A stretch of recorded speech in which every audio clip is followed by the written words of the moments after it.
What's up everyone, welcome back to a brand new series. I can probably already guess what you're thinking about this scenario.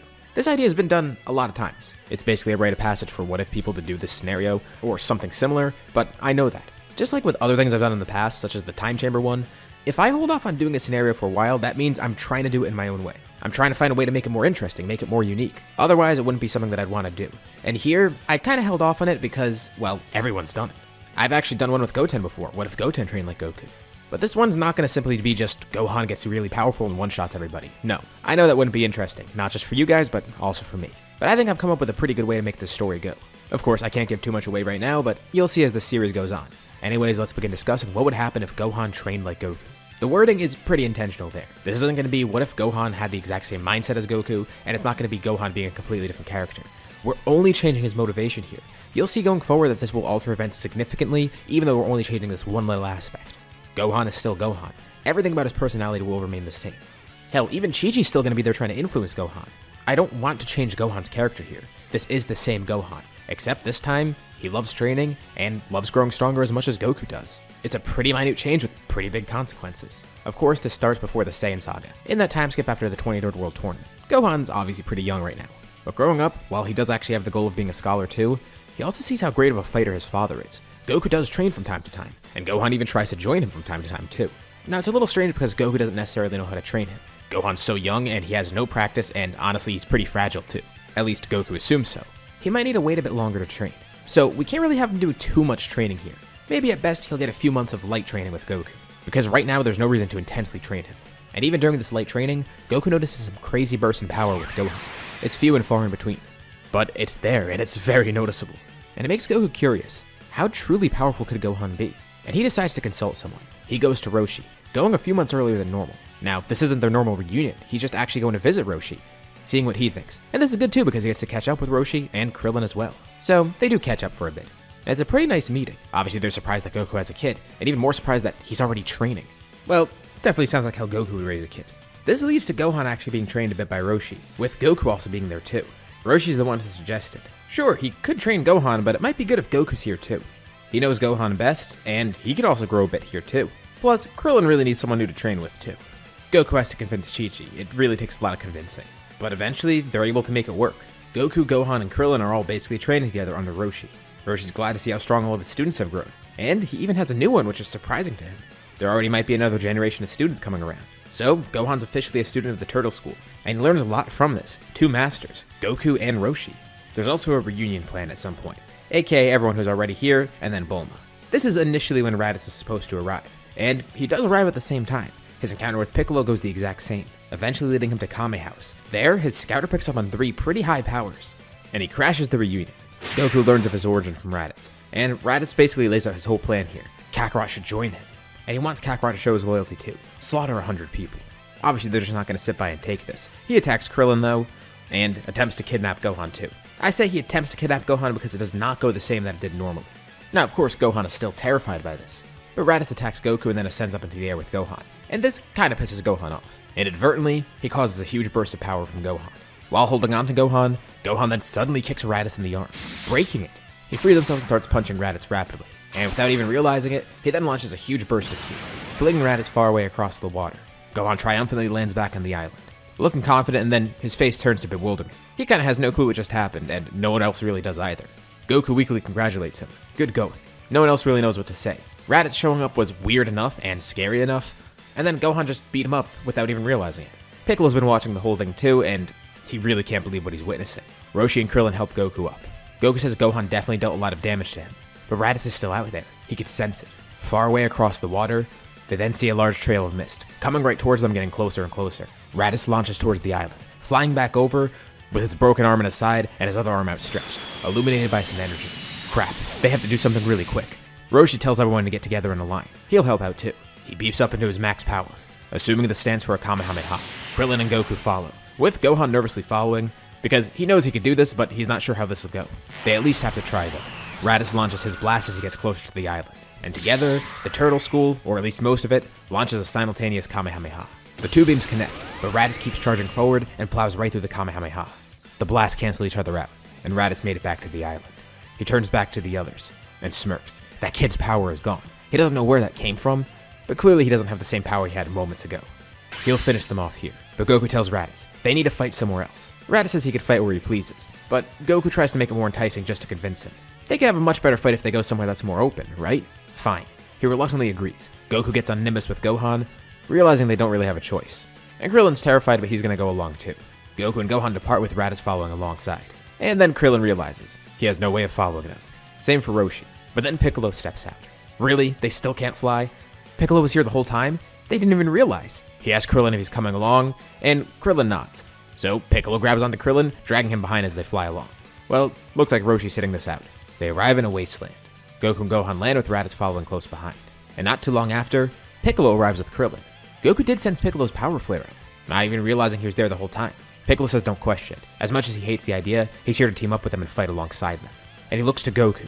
They need Gohan to unleash that power again. He doesn't know where that came from, but if Gohan unleashes that again, they could definitely win here. He already damaged Raditz a good amount. He could also definitely help land the finishing blow. But just in case, he also has another idea in mind. One surefire way to kill Raditz. He stays back, getting ready to charge up an attack, with Goku, Krillin, and Gohan getting ready to fight. Now here, as you could probably expect, Goku's a little bit stronger than normal. Not significantly stronger to the point where he could easily beat Raditz, but the gap between him and Piccolo is wider.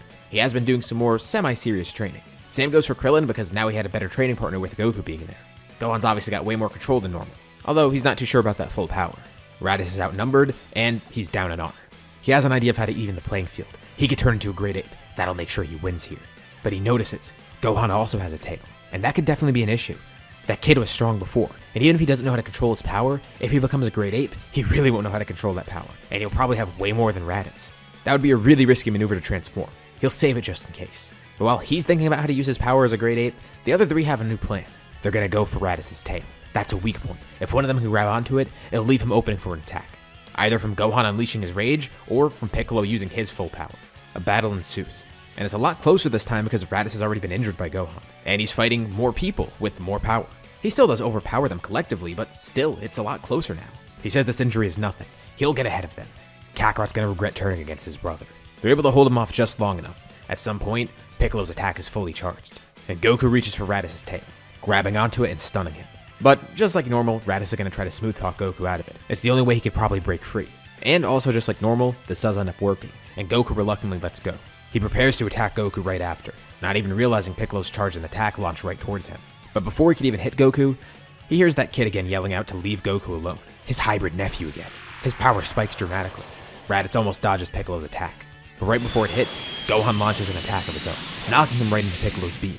It's a direct hit, and the beam pierces right through Raditz, with Goku barely jumping out of the way too. Piccolo has a sigh of relief. What a good stroke of luck. And Gohan's kind of mortified after calming down, seeing what's there right in front of him. It's his alien uncle that just tried to kill him, bleeding out on the ground partially because of him. Pretty traumatizing stuff. And even though Raditz is defeated, he triumphantly warns them. In a year's time, 2 more Saiyans will arrive. Although this time, Vegeta and Nappa have no idea about the Dragon Balls. But they still have a reason for coming. There's a hybrid Saiyan here, who apparently is pretty powerful, and they saw a lot more of that than they did normally. This kid might actually be really strong. He might be a Super Saiyan. They're not sure. Plus, Kakarot is there, but they don't really care too much about him anymore. They're mainly interested in that possible Super Saiyan. Raditz dies, and the group now has to think of what to do. Well, if more Saiyans are going to arrive, they definitely need to prepare. Thankfully, they have a year. And Piccolo says they were too close for comfort, so imagine next time they have to deal with 2 of them. Both of whom are stronger than Raditz, his superiors actually. He says he'll whip Gohan into shape. Clearly he knows how to control some of his power, but only a small fraction of it. He needs to tap into that rage, that huge reserve of power that he has beneath it. Goku clearly wasn't training him seriously enough. But Goku says Gohan's pretty young, they weren't training seriously, they didn't expect this big threat to come by soon. Besides, he's already made some great progress. Sure, Goku doesn't really doubt Piccolo's training methods, he knows Piccolo's a really powerful and smart guy. But if anything, he's gonna train his own son, or at least get some assistance from Roshi. With Goku alive, there's no need for Piccolo to kidnap Gohan. He wouldn't even attempt it because Goku's there. Fine, Piccolo's gonna go off on his own, but he expects the others to take this training seriously. And Krillin turns to Goku. Well, they can get Yamcha and Tenshinhan too. They could definitely help out here. Goku looks at Gohan to reassure him. He says he'll be okay. He did a great job back there already. And even though these Saiyans sound scary, he knows Gohan will probably be able to help defeat them. He was the key to victory here. He could definitely be the key to victory there as well. And Gohan still is nervous. Even if Goku's alive and is going to be the one to help train him, I mean, still, look at what just happened and what's about to happen. He's terrified. But Goku's confident they could win. Over this time, the training's going to be a lot different. Piccolo's on his own, which is kind of a good thing because he's not too focused on Gohan. Rather than focus on making Gohan stronger, he's purely focused on making himself stronger. The humans of course train with Kami like normal. And as for Goku and Gohan, they spend some time at Kame House for a bit, with Goku eventually going up to Kami's lookout on his own, saying that Gohan could join them there soon. Roshi thinks he could stay here a little bit longer, and Goku agrees. That's probably a good idea. Plus, before Gohan moves to more intense training, he's gonna stay here for a bit, learning more of the basics of martial arts and stuff, and trying to get a better control of his power. With him at Roshi's house, it's pretty easy for Chi-Chi to track him down though, eventually with her coming there, catching Goku, Gohan, and Roshi training. He's been gone for days, and she has no clue what's up. At least this time Goku's not dead and Gohan's not kidnapped. She hears they're gonna train here, and she doesn't like that, but Goku explains what happened. And when she hears that someone tried to kidnap Gohan and then tried to kill him, yeah, whatever. She actually wants Gohan to beat them up. Now she's more angry at the Saiyans than anything. Also, surprised to find out that Goku's an alien, but whatever, that's besides the point. She reluctantly agrees to it, but tells Goku, after the Saiyans are defeated, she expects them back home. And she does want Gohan to study. He's not going to be training 24/7. He could use some of his downtime to get smarter. Well, they find that agreeable. So she leaves him be and tells him to kick some Saiyan ass. It gets the point across. Some point through the training, Gohan does go up to Kami. Roshi sees that Gohan has grown pretty quickly. He gives him the same training as Goku, and he rapidly adjusts to it. He would love to spend more time training Gohan, but their time's compressed. And they're not training for a tournament, they're training to stop a world-ending threat. So maybe it's good that he goes up to Kami a little bit sooner. Although, he's not going to get a free ticket up there. He still has to climb Korin's tower, just as a test of his strength. And surprisingly, him climbing Korin's tower isn't tough at all. He meets Korin, drinks the Ultra Divine Water too, and even impresses Korin too with his fighting abilities. He definitely is fit to go up to the lookout, and Korin's amazed. This is the youngest person to get up here. Well, he's definitely Goku's son, but still, he wishes him luck. This kid's showing even more promise than Goku did, which is definitely saying a lot. Gohan finally makes it up to the lookout, with everyone glad to see him there. They can't believe he made it through Roshi's training and Korin's training that quickly. And much to Gohan's surprise, Piccolo's there on the lookout too. Eventually he did come up here realizing that he'd probably grow faster if he trains with these people rather than training alone. And if anything, it's probably better if they learn some synergy instead of just fighting together randomly. Of course, he was very reluctant to come up here, and it's especially awkward with Kami, but still, this should really help them. So we could already see that Gohan has some pretty rapid growth. He had a head start, and unlike with Piccolo, Gohan was way more willing to train with Roshi, since he knew Roshi already, and he's already trained under Roshi, and he wasn't threatened by Roshi, and he wants to train in the first place. There's so many factors that work for it. Not only is he motivated to train here, but there's better circumstances for it as well. He has a pretty decent control on his power, and when he gets to the lookout, the humans look on with amazement. He's almost on their level. Yamcha's actually kind of bummed because it feels like Gohan's actually surpassed him already, and he'll probably surpass the other two pretty soon. Just as Goku expected, Gohan's probably going to surpass him someday too, maybe relatively soon. But keep in mind, this is just the power that Gohan can control. He doesn't really have a grasp on his rage, but with the boost of power he gets when he gets angry, there's no telling how strong he could get. Goku already knows that, and Kami instantly recognized it as well, discussing it with Goku. He doesn't know how, but his son, he has an immense amount of dormant potential, and Kami would be glad to train him too. It is kind of a bummer that Goku doesn't go to King Kai, but he's still training intensely. And even if he did go to King Kai, he probably wouldn't have that much time anyways. Making it across Snake Way would be bad enough, so he'd have even less time than he did normally. Plus, he'd be training while alive, rather than dead, which, unbeknownst to him, would have some downsides. But in exchange for that, everyone else is immensely stronger. They've got an amazing training partner in Goku, and Gohan is Gohan. The year passes as the Saiyans get closer to Earth, and one day, their pods crash in some city. Vegeta and Nappa step off, ready to look for Kakarot and that hybrid Saiyan. Kami alerts everyone on the lookout, although they could already sense it mostly. He says he sees where the Saiyans have landed, and they definitely are as powerful as they expected. The group tries to focus more in on the power. It's incredible. They definitely are way stronger than Raditz was. Well, at least for the people that knew how strong Raditz was. But they all feel like they're prepared. They've grown a lot stronger and have trained a lot. They're going to have some great synergy fighting together too, and they have some new techniques to use. So let's actually discuss some power level. Goku's the strongest, at around 7,000. He was training as intensely as possible, but nothing compares to what he got with King Kai. And although he was training with higher gravity there, a lot of his time was spent running across Snake Way. So here, while the training was less intense, he had more time training, and he still had some good training partners with him. Piccolo also had a lot more time focusing on himself and some training partners with him. And he's also a little bit stronger than normal at 4,000. Gohan's actually third strongest at 3,000, which is insane. Of course, everyone here doesn't quantify power levels, but they could just sense how strong Gohan is.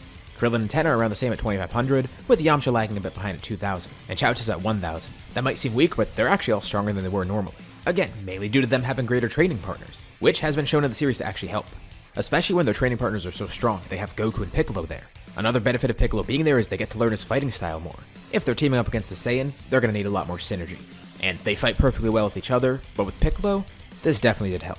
They arrive in a wasteland, hoping that this will draw the Saiyans out, and of course it does. Similar to Raditz, these two are wearing their scouters, being able to locate the strongest power level they could find. But Vegeta and Nappa aren't too worried, so they're going to start this off with some Cybermen. One thing that might not change here is Yamcha being the first to step up against the Cybermen. He is a bit stronger, but not enough to stop him from dying from self-destruction. Yamcha did fight well against the Cybermen, but ends up dying from this sneaky trick. The rest of them are wiped out by Gohan, Ten, and Chaozu. Piccolo doesn't even need to step in to defend Gohan, or Goku for that matter because he's here. Although, 2 of them aren't completely destroyed, and they also decide to self-destruct, trying to at least take one person down with them. They aim for the weakest, Chaozu. Of course, they expect the Cybermen to self-destruct, but these 2 attack together. Chaozu paralyzes one, but it's not really going to do too much. He explodes midair, while the other one comes up behind Chaozu, killing him that way. It's already brutal to begin with. And as for Goku and Gohan, they're starting to feel that anger. Gohan's gotten to know these people in his time training on the Lookout. They're Goku's friends, and for Goku, it should be pretty obvious why he's upset. Same for Krillin and Shinhan. But it's different for these 2. They're infuriated. And the fact that it happened so quickly. Chaozu's death concerns them. They can't bring him back with the Dragon Balls. Yamcha, yeah, they can bring him back, but Chaozu's already died once. And Vegeta picks up on this. Dragon Balls? Interesting. But he's not the only one to pick up on this. He does have his scouter on still. But Krillin tells Goku, how about this? They'll team up against one of the Saiyans. That weaker one, the big one. Nappa's annoyed at the notion that he's weak, but he'll show them his true strength. And Vegeta says he'll stand back, letting Nappa fight alone. Goku thinks him and Krillin fighting together would be great. That should be just enough to take on this guy. Plus, he would love to fight alongside his best friend like that. The 2 assume a battle stance to get ready, and immediately, there's a blinding light. Krillin launches a solar flare, even catching Vegeta off guard. Nappa's completely blinded, then attacked by Goku. Even his scouter won't help here, and he can't sense ki. Goku starts off with a rapid meteor combination, then landing a powerful kick on Nappa and propelling himself backwards from it. And as Goku jumps backwards, Krillin flies in underneath him, launching a point-blank Kamehameha in his face. This propels him backwards too, landing alongside Goku. They actually dealt a good amount of damage to Nappa. His vision's clearing, but he's still partially blinded. Quickly, he flings his head forward and blindly fires a blast from his mouth. Goku and Krillin stand back to back, each launching a Kamehameha. A short beam struggle ensues, but someone else then attacks Nappa as well. Ten launches it to Dampa, aiming it right at Nappa's chin. His mouth closes, his own beam explodes in his own mouth, and then he's hit by the double Kamehameha. After the dust settles, Nappa is left there on the ground, defeated and embarrassed. Unconscious as well after all those attacks at once. Vegeta can't believe it, but he's disgusted. He walks over to the unconscious Nappa. The group thinks that he's probably going to try and heal him or something, but instead, he simply flings Nappa up into the air, killing him. He has no use for a Saiyan like that anymore. He must admit, they're a little bit more impressive than he thought, but not by much. It did take their combined power to defeat Nappa after all, and he doesn't think their power will be enough to defeat him. Even if they all team up together, it's not going to work. Goku mutters something under his breath. No one could hear it, but Piccolo can. It's a signal. The group sees Piccolo briefly move out of the way, and they get the signal too. This is a planned coordinated attack that they have. And Goku was the one to give the go-ahead. They're surprised he's enacting it so early, but it is probably a good idea to do it right now. Goku, Gohan, and Tenshinhan stand together. Vegeta starts powering up. They're amazed at his ki, but they start powering up as well, and each stick their hands out. Together, the 3 of them use a technique that they learned from Roshi, one that they think could be really helpful here. Vegeta then feels a jolt of electricity running through his body. And it's powerful. It's the combined power of those 3. They're not sure if this is going to be enough to hold him though, but they're each using a Thundershock surprise. And Vegeta's able to struggle, trying whatever he can to break free from it. He thinks he might be able to, but he wonders why not all of them are using it. Maybe only those 3 know it, or maybe it's a strategy.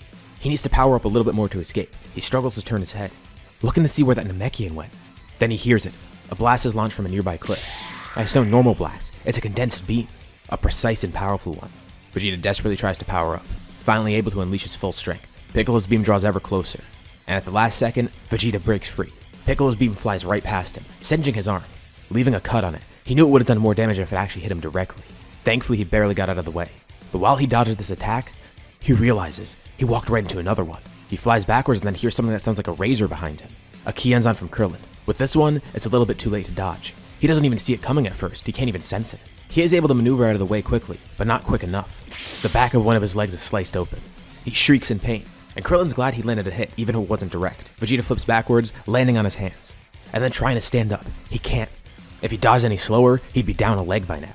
But still, his leg is completely useless. He can't stand at it anymore. Vegeta tries to cauterize it. At least he can stop the bleeding. He's angered and starts floating there. He tells him this is nothing. He's faced worse injuries. He could fight with his handicap. Besides, he can maneuver more in the air anyways. The entire remaining group launches at Vegeta. He's at his full power, and they are too. This guy's powerful, but with their collective might, they could overcome him.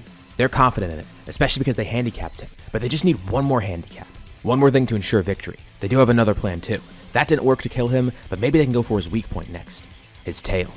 Vegeta first aims for Kakarot. He'll kill him first. He's a pathetic excuse for a Saiyan. He should have went with Raditz when he had the chance. He charges a blast quickly, but before he could launch it, His scouter goes off, then exploding. Someone's power level spikes nearby. It's Gohan. He launches in at Vegeta with both fists outstretched. He hits Vegeta right in the chest with all his power. And Vegeta launches a blast off into the distance, exploding. Gohan follows up with a flurry of punches right towards Vegeta's face. The wind is knocked out of him from that first attack, and Piccolo sees an opportunity. He stretches an arm out trying to grab Vegeta's tail, as Gohan flips backwards, then launching a blast point blank at Vegeta. Vegeta's not affected by Piccolo grabbing his tail, but he is hurt by Gohan's attacks. He grabs Piccolo's outstretched arm, yanking him inwards, and in one swift motion, he slices Piccolo's arm off and then slams his fist on Piccolo's head. They're idiots if they think that would work. His tail's not a weak point like Raditz. But Piccolo grabs onto his tail again, holding it out. He lifts his hand up again, trying to charge an attack point blank at Piccolo. But then he hears that same razor sound again. He tries to fly up a bit, but Piccolo's still holding onto his tail, holding it completely out, anchoring him down. The Kienzan flies right towards Vegeta's tail, slicing it clean off. Goku cheers them on.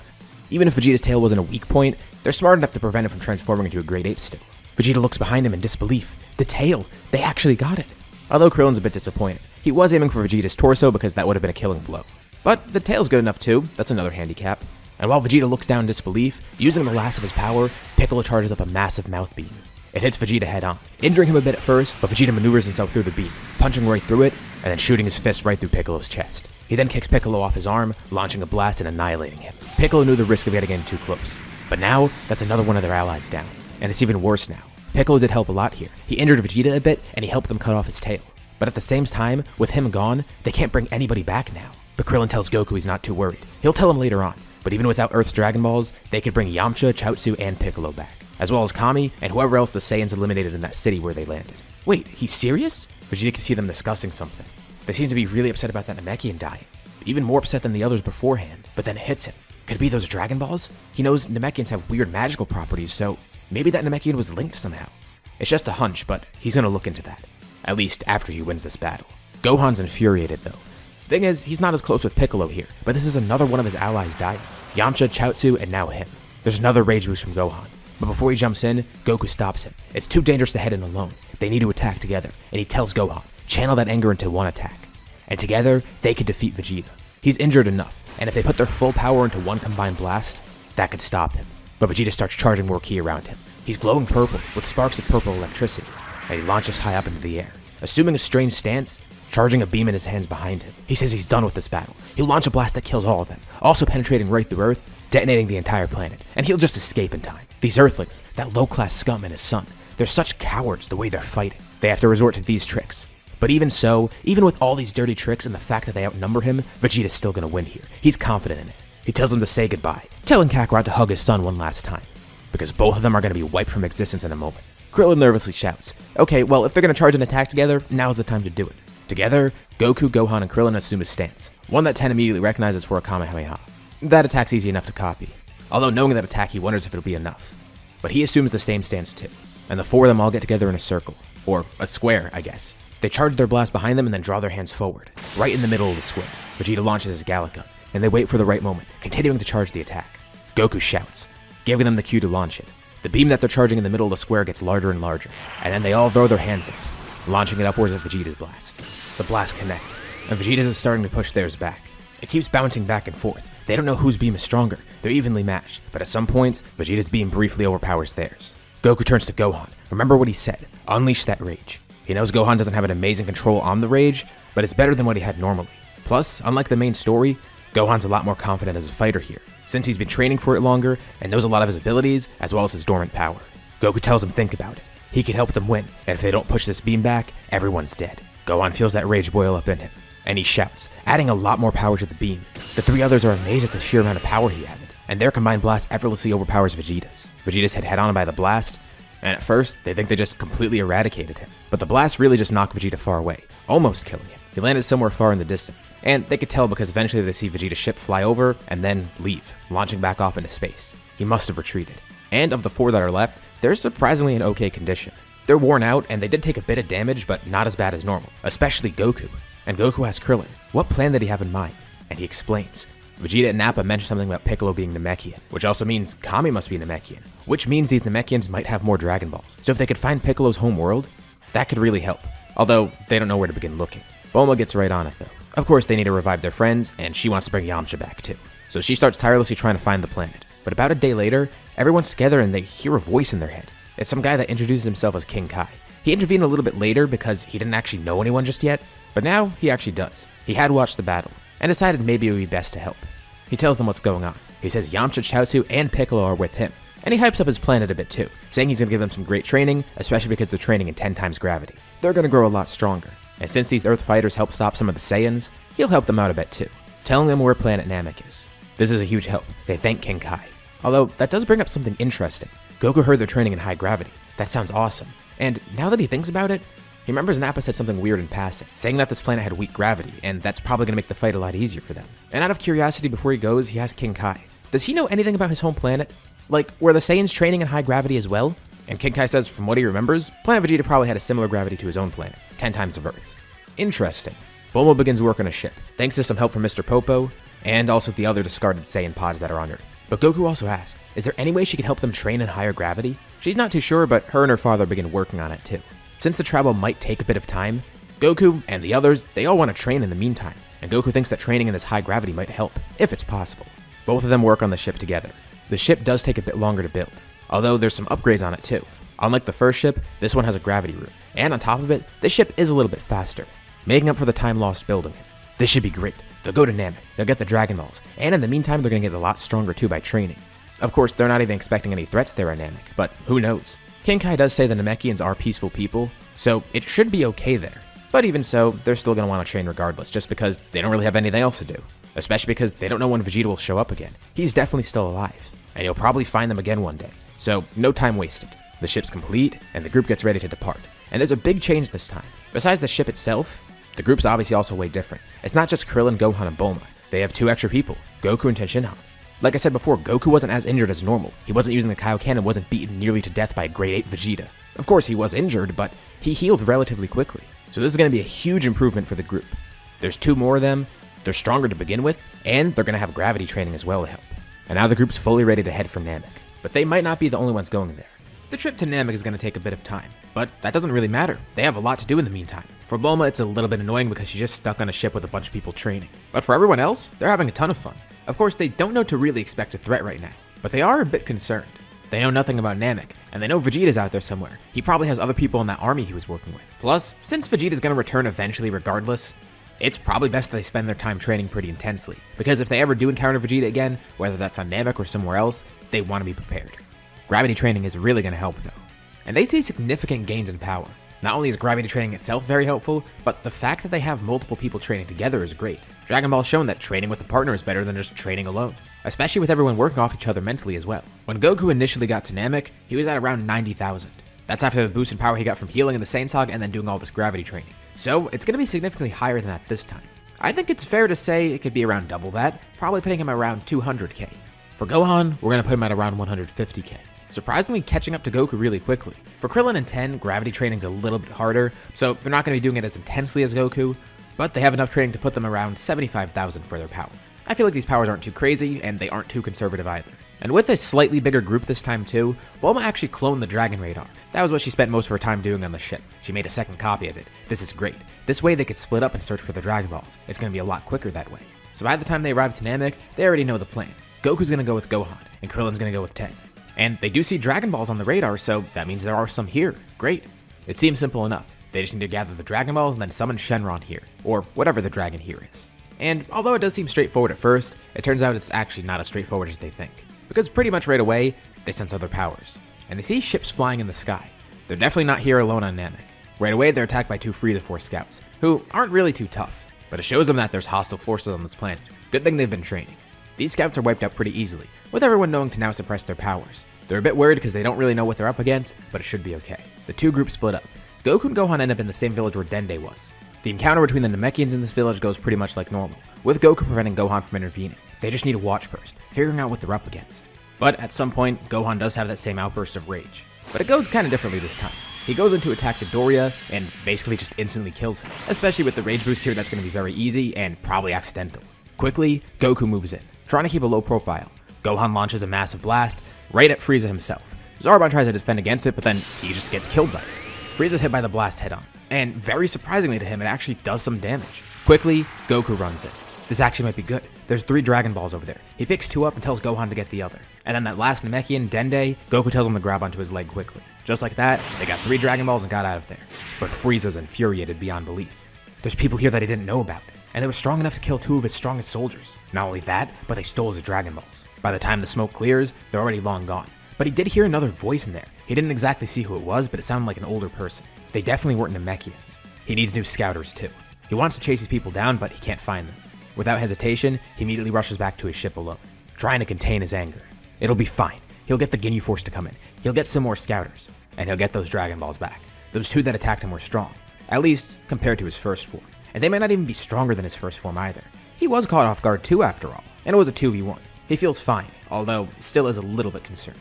More so just angry. Meanwhile, Ten and Krillin are off on their own. They're able to get 1 Dragon Ball, and then they come across another, arriving in the same village that Vegeta does. They could sense some crazy power spikes nearby. It seemed like it was Gohan maybe.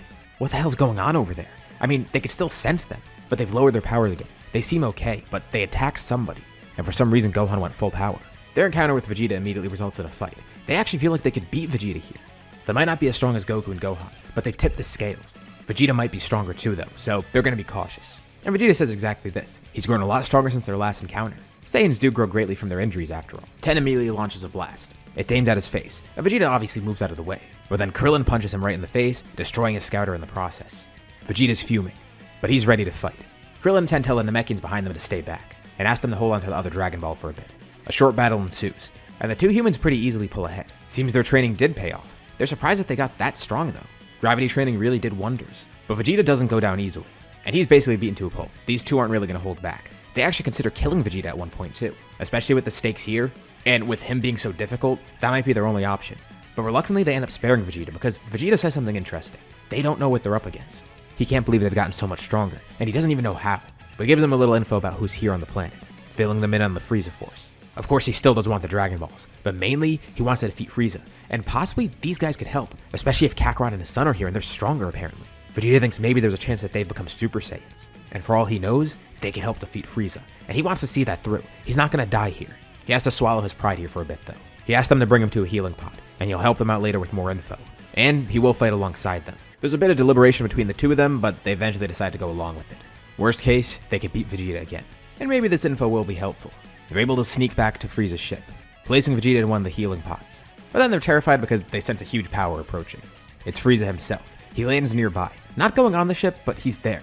And they don't know what to do. They're stuck on the ship at this point. They try and find somewhere to hide in here at least. This guy probably can't sense their power. Assuming it's Frieza because just like Vegeta, everyone else had scouters. So at least that works for them. But they lower their energy just in case. Hopefully they weren't sensed coming over here at least. They find somewhere to bunker down, and then they hear a voice in their heads, with Goku and Gohan hearing the same. It's King Kai. He tells them who they're facing and tells them to stay away from Frieza at all cost. Well, they already kind of screwed that up, and King Kai can't believe they're getting involved. They're lucky they're still alive. Okay, well, at least for the time being, just get the Dragon Balls and go away. Ten and Krillin didn't bring the 2 Dragon Balls with them. They're back at that village they protected. But they hear apparently Goku has 3 of them already. They check their radar, and the 2 that they found are still safe. There's 2 others though. Goku and Gohan brought theirs back to Bulma. But now this Dende kid is taking them somewhere else. He's taking them to the Grand Elder, who apparently has another Dragon Ball. So that'll put them at 6. They'll only need to find 1 more once Ten and Krillin get the other ones back. But that's kind of the issue. They say that they're stuck on the ship. They say this telepathically, of course, not speaking out loud. And they explain what happened with Vegeta too. Great. King Kai's even more concerned now. But Goku says not to worry. They'll come up with some distraction to get Frieza away from there. But what's he doing back at the ship though? And they have no idea. He's just standing outside and they can't really hear him. They assume maybe he's gonna go get some more scouters. And yeah, that's probably what he is doing, but at the same time, he's also getting in contact with the Ginyu Force, waiting at that ship. He's not gonna move an inch. Krillin especially is terrified. And since Vegeta might wake up soon, that's probably gonna make things even worse because he's not gonna know that Frieza's right there, and he's gonna blow their cover. They're surprised they haven't been spotted yet, although they did eliminate anyone around the ship that they saw. Frieza didn't even notice. So Goku and Gohan have to work double time. How are they supposed to get Frieza away from that ship? He can't sense power, and they don't want him to come to them anyways. Although, there is one way. If he did go back to get scouters, maybe they could find another Frieza Force soldier, even the weak ones, and just temporarily raise their power so Frieza could pick it up on that scouter. It's not going to be too hard to find other Frieza Force soldiers. They just need to find a nearby Namekian village, because that's where the soldiers are checking. And then they also realize, they were in such a rush that they didn't get that last Dragon Ball from the other village that they were just in. So right now, Bulma has 3 of them. 1 is in that first village where they encountered Frieza, 2 are back at the village where Vegeta was found, and the final one is with Guru. They can make this work. Goku is tempted to face Frieza though, but first they want to gather the Dragon Balls. He could worry about that after. They're able to find some of the soldiers, using them to get Frieza's attention. They make the fights quick, and make sure not to destroy the scouters. At least not until the very last moment. This way, Frieza is able to detect them on his new scouter. Realizing it's those two who attacked him before, he's very tempted to go after them, but he just needs to wait a little bit for the Ginyu Force to get there. But he's so mad that he actually decides he's gonna go out and do it himself. He'll meet up with the Ginyu Force after and contact them, because there might be more than just these two. The Ginyu Force can handle whoever else is here, while he'll handle these two alone.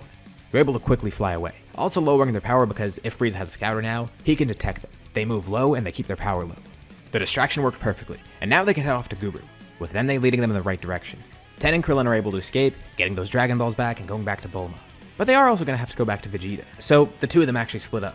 Krillin goes to get the Dragon Balls and head back, while Ten's going to stay here and watch Vegeta, and also fill him in on what's happening. Because again, worst case, if Vegeta is too strong to handle, Ten could possibly hold his own against him. And he doesn't even think Vegeta will do anything. Vegeta acknowledges the situation they're in, but he is concerned about how strong Vegeta will be when he comes out.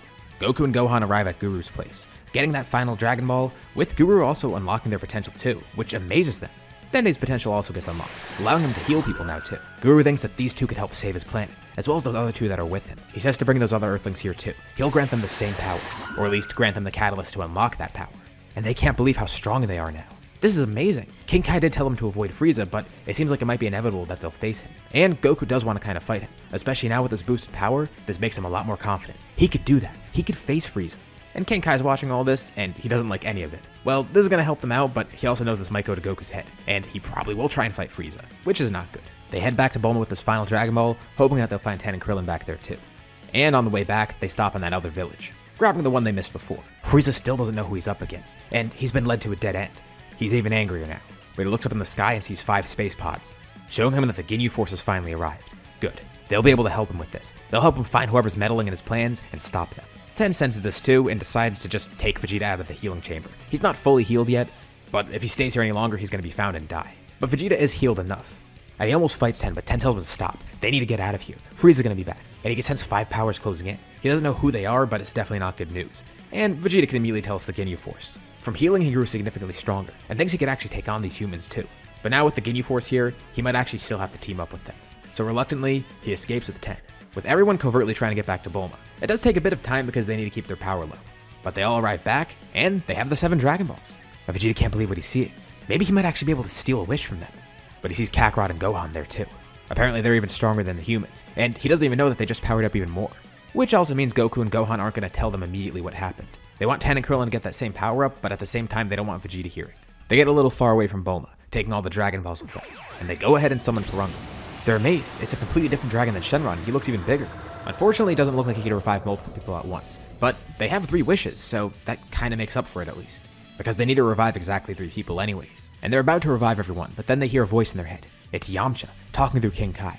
He says they've agreed on something that could help. Instead of reviving all 3 of them, use one of the wishes to bring Piccolo there. That could definitely help. So, Dende makes a few wishes. First one, revive Piccolo. Second one, bring Piccolo to Namek. And third one, revive Chaozu. Yamcha lets him go ahead. Although, Dende did kind of screw up the wish because he didn't bring Piccolo directly to them. But he was revived, and he was brought to Namek, so at least he'll show up soon. Purunga disappears, and Frieza notices that the sky turned dark, but he can't see the dragon because he's so far away. It's over the horizon, and Purunga's actually hidden by that. Frieza says he's going to go to whatever other power he could find, and tells the Ginyu Force to spread out, try and find the strongest power they could detect. The group heads back to where Bulma is. They're ready to go home actually. Goku does want to face Frieza, and Vegeta honestly does too. And he tells everyone, it's not right to just leave here without facing Frieza like that. Namek's gonna be destroyed. Krillin tells Goku that they're not supposed to face him. King Kai said not to, but Goku says they might be able to. He says they should at least help. I mean, that's what Guru granted them this power for. Vegeta wasn't listening, anybody butts in. He says they need to fight Frieza. With a Super Saiyan here like Kakarot, they could actually win. Although, with them flying back to Bulma, this does put them on the radar, and the Ginyu Force ends up finding them. Ten says those are the same guys he sensed before, and Vegeta says he knows who they are. He tells them to be careful. The Ginyu Force is stronger than they look. But this shouldn't be too bad. Vegeta says he'll go after the green one, and the others split up, each ready to take on a member individually. Vegeta launches in towards Goldo, who then freezes time. Although, when he freezes time, he looks, and in the instant that he froze that, everyone else started fighting. He looks around. Goku's fighting Ginyu, Gohan's fighting Raccoon, Ten is fighting Jace, and Krillin's fighting Birder. They're all moving so quickly and he didn't even realize. And in this time looking around, he started to get panicked, and he's running out of breath. But he looks around and can't find Vegeta. He disappeared. He can't hold his breath for much longer. He lets go, and immediately as he does, Vegeta appears behind him, slicing Goldo's head right off. Ten and Krillin end up teaming up, defeating Jason Birder relatively easily. Gohan fights with Recoome for a bit, not using his full power just yet, but he ends up launching a blast at Recoome that sends him flying. While Goku's fighting Ginyu, Ginyu quickly realizes he's about to lose, and Goku's enjoying the fight but knows that he's going to beat Ginyu. Ginyu tries to enact his body swap, but right when he does, Recoome is launched right in front of him, and he swaps bodies with one of his own men. Huh, weird. Vegeta quickly launched a blast up, killing Recoome, or Recoome in Ginyu's body, whoever that is, while Goku and Gohan finish off Ginyu and Recoome's body. Nice! They actually made quick work of that, and Vegeta can't believe that worked. Vegeta did grow a bit stronger, but he's still not on the level of these guys. What the hell happened with them? Especially Kakarot and Gohan. They didn't even seem to be taking this too seriously. And now, they probably shouldn't get back to their ship, because if they do get back to the ship, Frieza might know where they are right now, and he could easily destroy it, and then they'll really have no way back home. They might actually have to fight Frieza, especially since they sense him coming towards them. Quickly, they're gonna have to think of a plan. They've already alerted him. He was trying to go around to other villages and find extra Dragon Balls, but he didn't even get to do that. He couldn't really find any others, and he didn't have luck finding Dragon Balls, obviously, because there were none. He wasted more time. He's really pissed off now, and he'll make them really terrified. As he flies over, he transforms into his second form, and they can all sense this huge increase in power. What are they up against? Meanwhile, Piccolo's somewhere else on the planet, not even really knowing where he is, but trying to also head back and find them. But thankfully, there's a lot of Namekians still alive. Vegeta didn't slaughter as many, and same for Frieza's army. And along the way, Piccolo does meet some Namekian warriors, with another one flying over too, but that other Namekian that just arrived. It's Nail. He was going to meet up with some other Namekians to fuse with them and try and fight Frieza that way. But now this other random Namekian showed up. They don't know who he is, but all the Namekian warriors look at each other. They're thinking the same thing, and Piccolo's confused. What are they thinking of doing? The Namekians all tell Piccolo about fusion. All these warriors banded together. They were aiming to fuse into Nail, but now this other warrior has shown up, and he seems pretty strong. He's definitely Namekian, but they don't recognize him. He must have not grown up here. And they wonder if he's going to fuse into Nail as well. They learn of who Piccolo is, and Nail has a better plan. All these warriors want to fuse into Piccolo instead. He seems to be a stronger host, and he'll definitely fare better against Frieza. Plus, without his power, they probably won't be able to win. And he's definitely not going to fuse into any of the others, but they could probably fuse into him at least. Maybe they can convince him to do so. Let's go back over to where Frieza is. Frieza finally gets over to the group, and he can't believe what's happened. They defeated the Ginyu Force, seemingly with ease. His first form might have actually been enough to defeat them, but for the first time in his life, he's not so sure. He's already in his second form though, so this should be easy. Especially with how angry he is, he'd rather just kill them. He wants to ensure they'll die, and with this form, they definitely will. They stole the Dragon Balls. Those were his. They killed all his men. They killed the Ginyu Force. He has nothing now, and it needs to make them pay for it. A fight immediately ensues just as soon as he gets there, and his second form is actually quite the challenge. But Goku and Gohan, they seem to actually surpass him. Vegeta can't believe what he's seeing. First of all, the fact that Frieza even transformed, and what's even crazier is the fact that this low-class Saiyan and his son, they're somehow keeping up with him. And not just that, but those Earthlings that he fought not too long ago. They're definitely not on Frieza's level, but they're fighting decently well too. Vegeta's gotten a lot stronger as well, thanks to healing after being injured by Krillin and Ten, but he wonders if it's going to be enough. And Frieza taunts them. They might be getting a little cocky now, especially that random Saiyan who he doesn't recognize, but he tells them not to worry. He'll be sure to exterminate them. He's glad that these are seemingly the last Saiyans left in the universe. He'll eliminate them and then finally be rid of the Saiyans for good. And who knows what's next? The short guy and the guy with the 3 eyes, he'll probably find their home planet too, and be sure to eliminate everyone there. Not even knowing that's the same place that Goku and Gohan are from. But Goku says it's not going to happen. They'll defeat him here and now. Frieza says they seem to not truly understand his power yet. He'll make them understand. Ten and Krillin think it's wise to kill him before he reaches his full strength. Goku surprisingly agrees. He doesn't know what Frieza's capable of, and while he would love to fight Frieza at his full power, he knows the risk here. And honestly, Vegeta's feeling the same way. Defeating Frieza at his full strength would be a huge ego boost, an ultra ego boost if you will. But at the same time, he knows it's probably impossible, and defeating him in general is more important than defeating him at his strongest. But they don't have the opportunity to do so. He doesn't even go into his third form. He immediately jumps into his final form. Although, he is a bit concerned for the first time in his life. The fact that that second form, it wasn't enough. He should have been able to eliminate them easily, but for some reason, those Saiyans, they're actually pretty strong. They can't be as strong as his final form though. This will definitely overpower them significantly, and that seems to exactly be the case.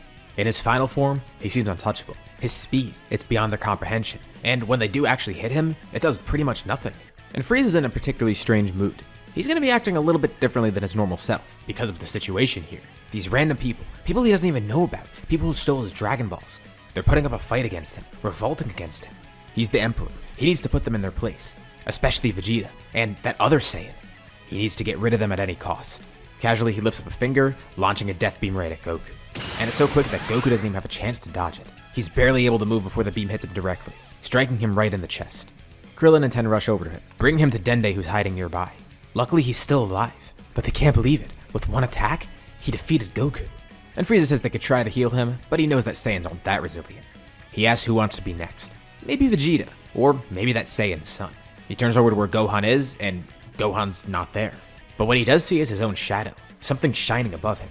He turns around and sees Gohan midair, charging a massive Kamehameha.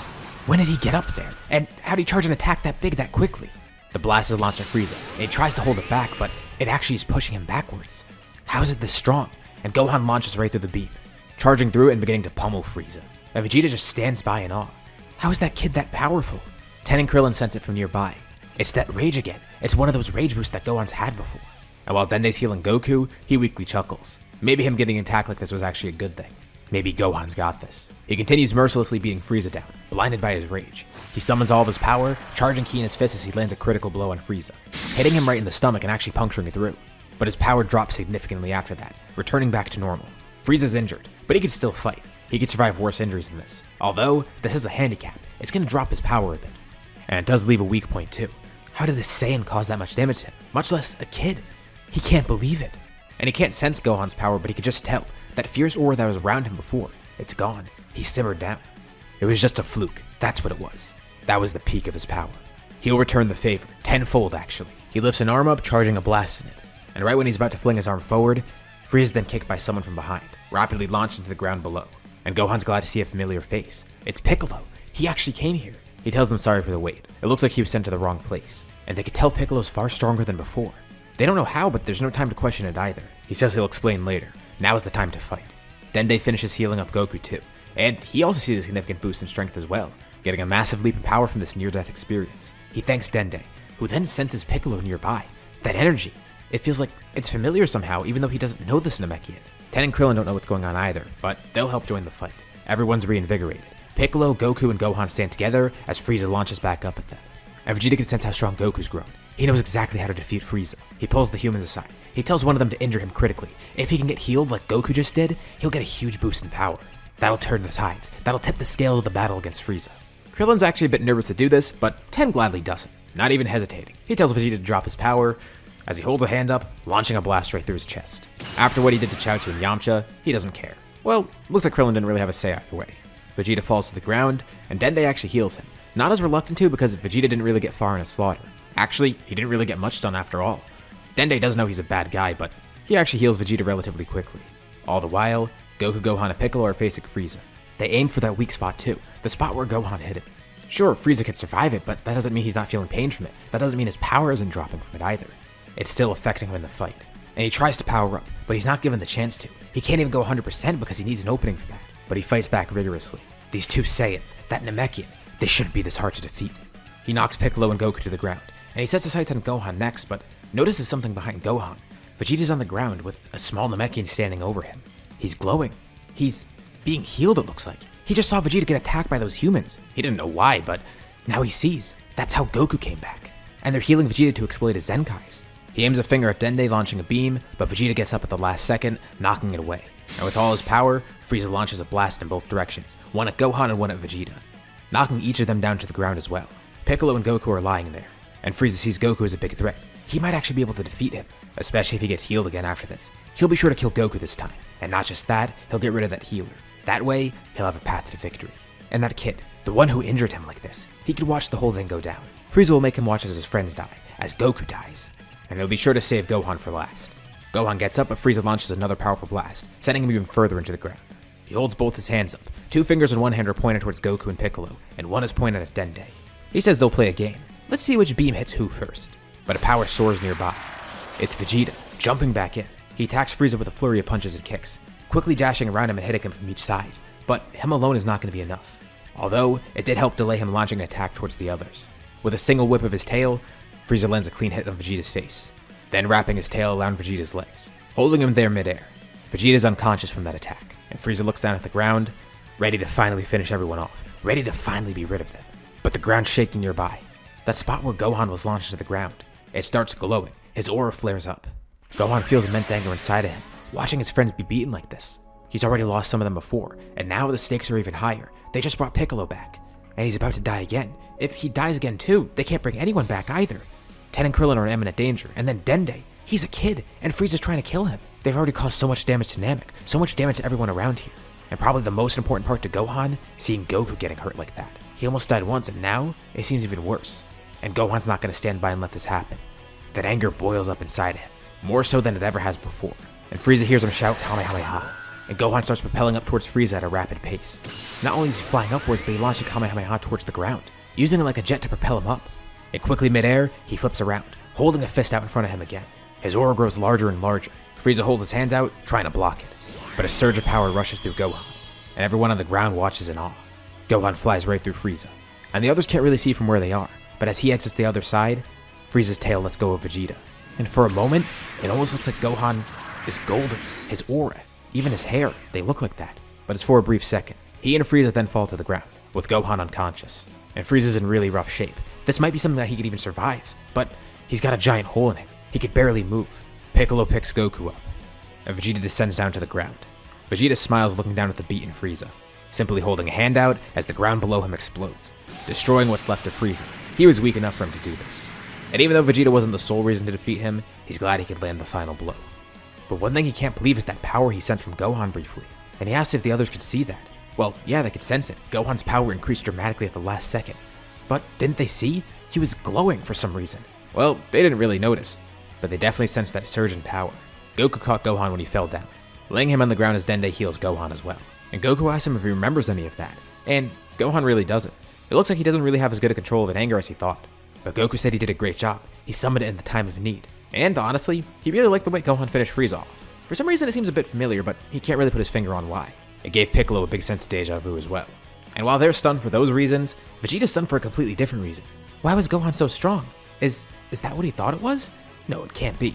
He can't actually be a Super Saiyan, right? That's not what that was. He's just a child. He's just a low-class warrior. There's no way. Especially because that would mean that he truly surpassed Vegeta. An elite Saiyan, surpassed by a low-class child, a half-breed. He can't make sense of it. Goku doesn't really know either, but he says he's proud of Gohan. Good job at defeating that guy. And Gohan's glad he could help, even though he doesn't really remember what happened at the end. The remaining few Namekians thank everyone, with Dende returning to them as well. Well, they thank the Namekians. Because of them, they were able to revive their friends. Unfortunately by now, Guru's dead, but it's fine. They got to use the Dragon Balls at least, and they're gonna have a new Elder soon anyways. Things will be fine on Namek. The great thing is, they still have a planet. They just need to restore it and probably move it somewhere else too, but they'll make sure to make it work. Bulma was hiding nearby too and is terrified because everything was just shaking. She was actually pretty close to the battle and saw part of it. She can't believe they actually made it out of there alive. Everyone boards the ship back, and as for Vegeta, he has no clue what he's gonna do next. And Goku asks him if he wants to come back to Earth with them. Krillin and Ted can't believe what they're hearing. Wait, Vegeta? They're gonna bring him back? And Bulma says the same too. Yeah, he's got nowhere to go. And he did help them against Frieza after all, even if he isn't that nice of a guy. And Vegeta can't even believe what he's hearing. But reluctantly, he does go back with them because he really has nowhere else to go. And more importantly, with Gohan potentially being a Super Saiyan, he wants to learn more about that. Vegeta knows that deep down he could probably surpass them again. Kakarot and his son, they're just low-class warriors. Vegeta could use them for his own gain, because if one of them is a Super Saiyan, he can at least learn from that. And once he becomes a Super Saiyan, he'll be even more powerful than that. Way beyond that, actually. He's an elite warrior, and not a kid. He'll figure out how to do it himself. Back on Earth, the Dragon Balls are used and Krillin finds a way to phrase the wish perfectly. He says to revive all the good people killed by the actions of Frieza's men recently. And by phrasing it like this, it brings back the Namekians and Yamcha, because at the time he was killed, it was caused by action from people in Frieza's army. Even if it was the Cybermen that did it. They're surprised that the wish worked. And it's even better because not only does Yamcha come back, but everyone on Namek does too. Except the ones fused into Piccolo, obviously. And following these events, well, they need to keep Vegeta under watch. It shouldn't be too hard though, because everyone here is pretty powerful. And more importantly, Goku wants to train Gohan. He wants him to tap into that power again. Vegeta says he transformed or something, and they don't really know what happened with Gohan either, but if he could tap into that anger again and find a way to harness it even more, who knows how strong he could be. Their training commences immediately. Sometime after this arc too, King Cole does try to seek out what happened with Frieza, and by the time he gets to where Namek was, it's gone. They already got a new Elder and moved the planet quickly. And there's no Frieza there to tell him what happened. He doesn't know what happened with Frieza, and who was responsible for it. He'll find them eventually someday, but for now, he's just gonna have to try and look into it in whatever way possible. And this means he doesn't come to Earth.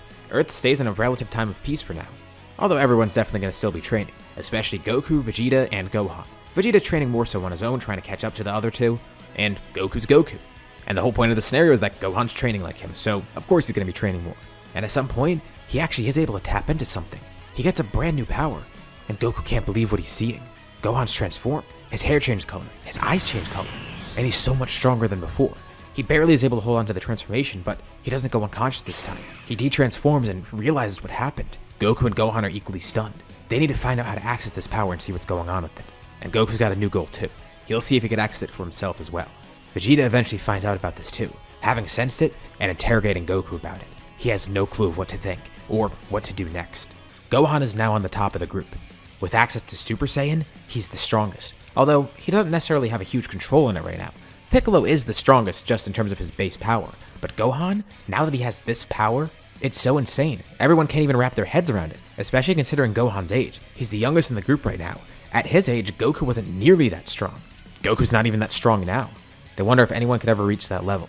But Goku's confident. He'll be the next to unlock Super Saiyan. I mean, he is training with Gohan after all, and if his son's a Super Saiyan, of course he should be able to do it too. Not to mention, if he doesn't become a Super Saiyan, he can't really be the best training partner and teacher for his son. So it's not just the desire for his own power, but a desire to help Gohan control his own power, because if Goku gets it, it can help Gohan with his own strength. With Vegeta hearing about Gohan becoming a Super Saiyan, he has no clue what to think. He sensed the spike of power, and he even witnessed it firsthand too at one point. Not to mention, he did see it on Namek briefly. How is a kid Saiyan that powerful? Not to mention, a low-class Saiyan at that. He's just the son of a low-class warrior, and he's the Super Saiyan? The first one? There's no way it's possible. Maybe the Super Saiyan isn't as exclusive as he thought. He must be able to get it. There's no way he can, because if Gohan can, Vegeta should be able to.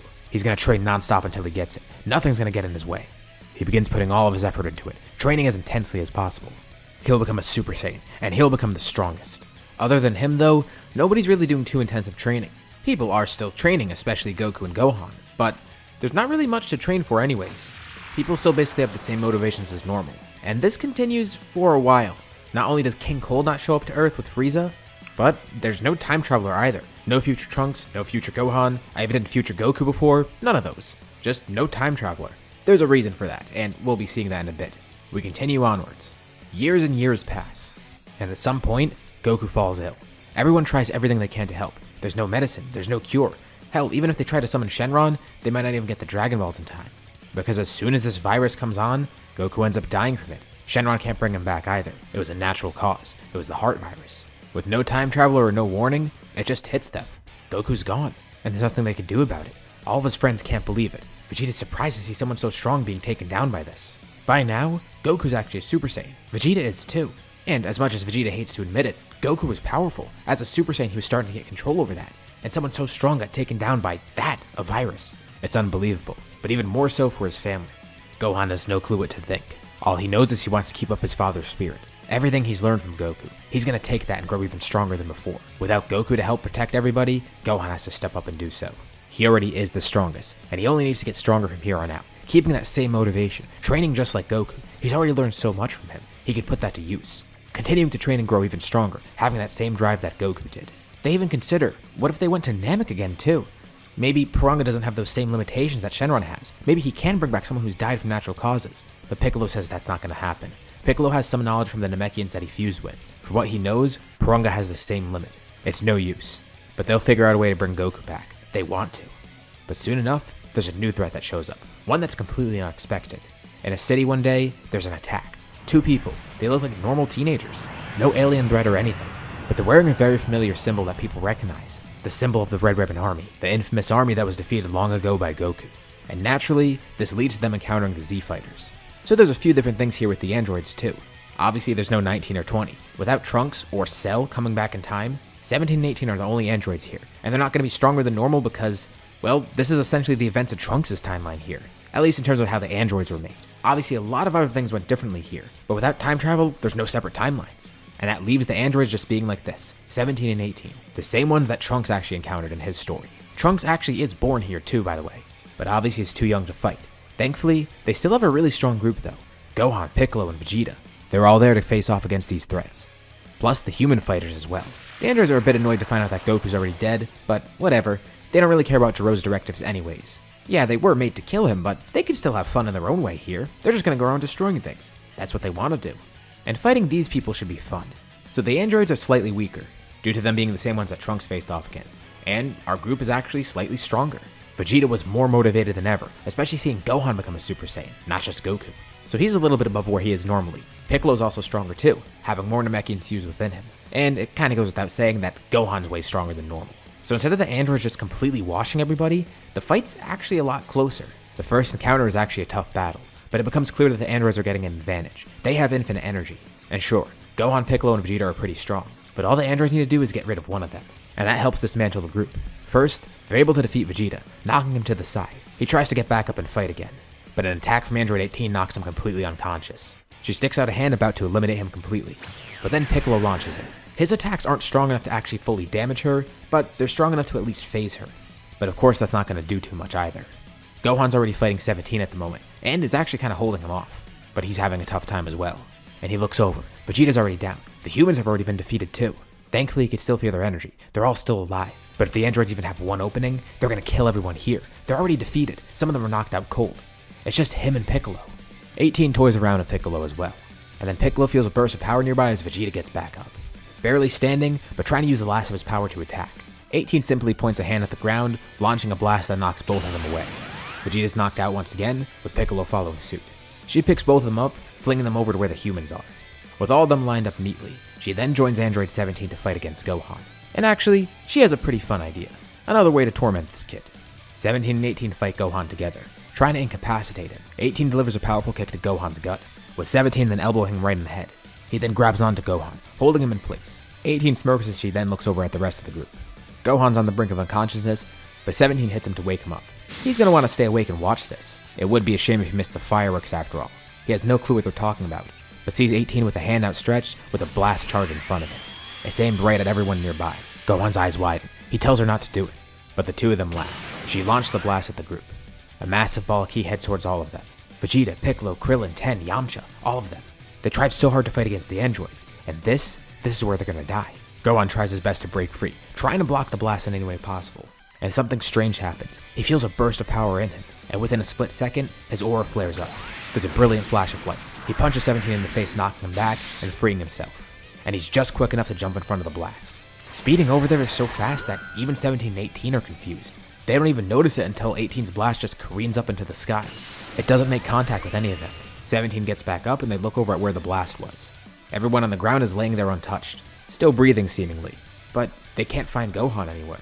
17's honestly surprised he broke free, and 18 thinks she just blew him up with the blast. That's why they can't find him anywhere. 18 walks over to the others, while 17 just looks around standing in the same spot. And suddenly, 17 feels something weird. For a split second, it feels like the air pressure around him. It just changes. He can't describe it. He can't sense any energy, obviously. He just feels some sort of weird pressure. The air gets hotter, just for a brief moment, as some sort of glow appears behind him, and he sees a shadow in front of him. He tries to look behind him and see what's there, but he's not quick enough. He feels a sharp pain to his left side, a kick that completely shatters his arm. And just as quickly as that, he feels a sharp blow to his gut, making him keel over on the ground. 18 hears him, looking over as she sees Gohan's standing there. He's in that same Super Saiyan form. Well, it looks like it. But his hair looks slightly different, and his aura, it's more intense. There's lightning around it too. She points a finger at Gohan and launches a blast. And in one swift motion, Gohan launches over, grabbing the blast and flinging it right back at her. And not only is she hit by her own attack, but a punch from Gohan as well. As he sweeps his arm and knocks her to where 17 is. The pain they feel from this. What just happened? How did Gohan actually damage them? They were so above them before. This kid, he can't be that strong. No, it has to be a fluke. But they have to face the facts too. 17 grabs his arm in pain. It's completely broken. All those attacks, they weren't flukes. Something happened. Something made this kid stronger. Gohan then screams. His aura flares up. A crater forms around him. Once again he vanishes, going over to where Krillin is. He's holding a bag of senzu. They only have a few, but that should be enough. Quickly he breaks some beans into different pieces, dashing around and feeding them to everyone. And the androids watch on in disbelief. Everyone weakly gets back up. Those weren't full senzus, but it was enough to help restore them a little bit. And Piccolo's jaw drops. The power that he senses. Is that Gohan? And Vegeta comments on it too. Something's changed about him. Gohan looks back at the group to make sure that they're all up, eating a small fraction of a senzu that he took for himself, and then disappears from their sight once more. He appears in front of the androids, and a fight ensues. They can't do anything against him, especially since they've taken damage already.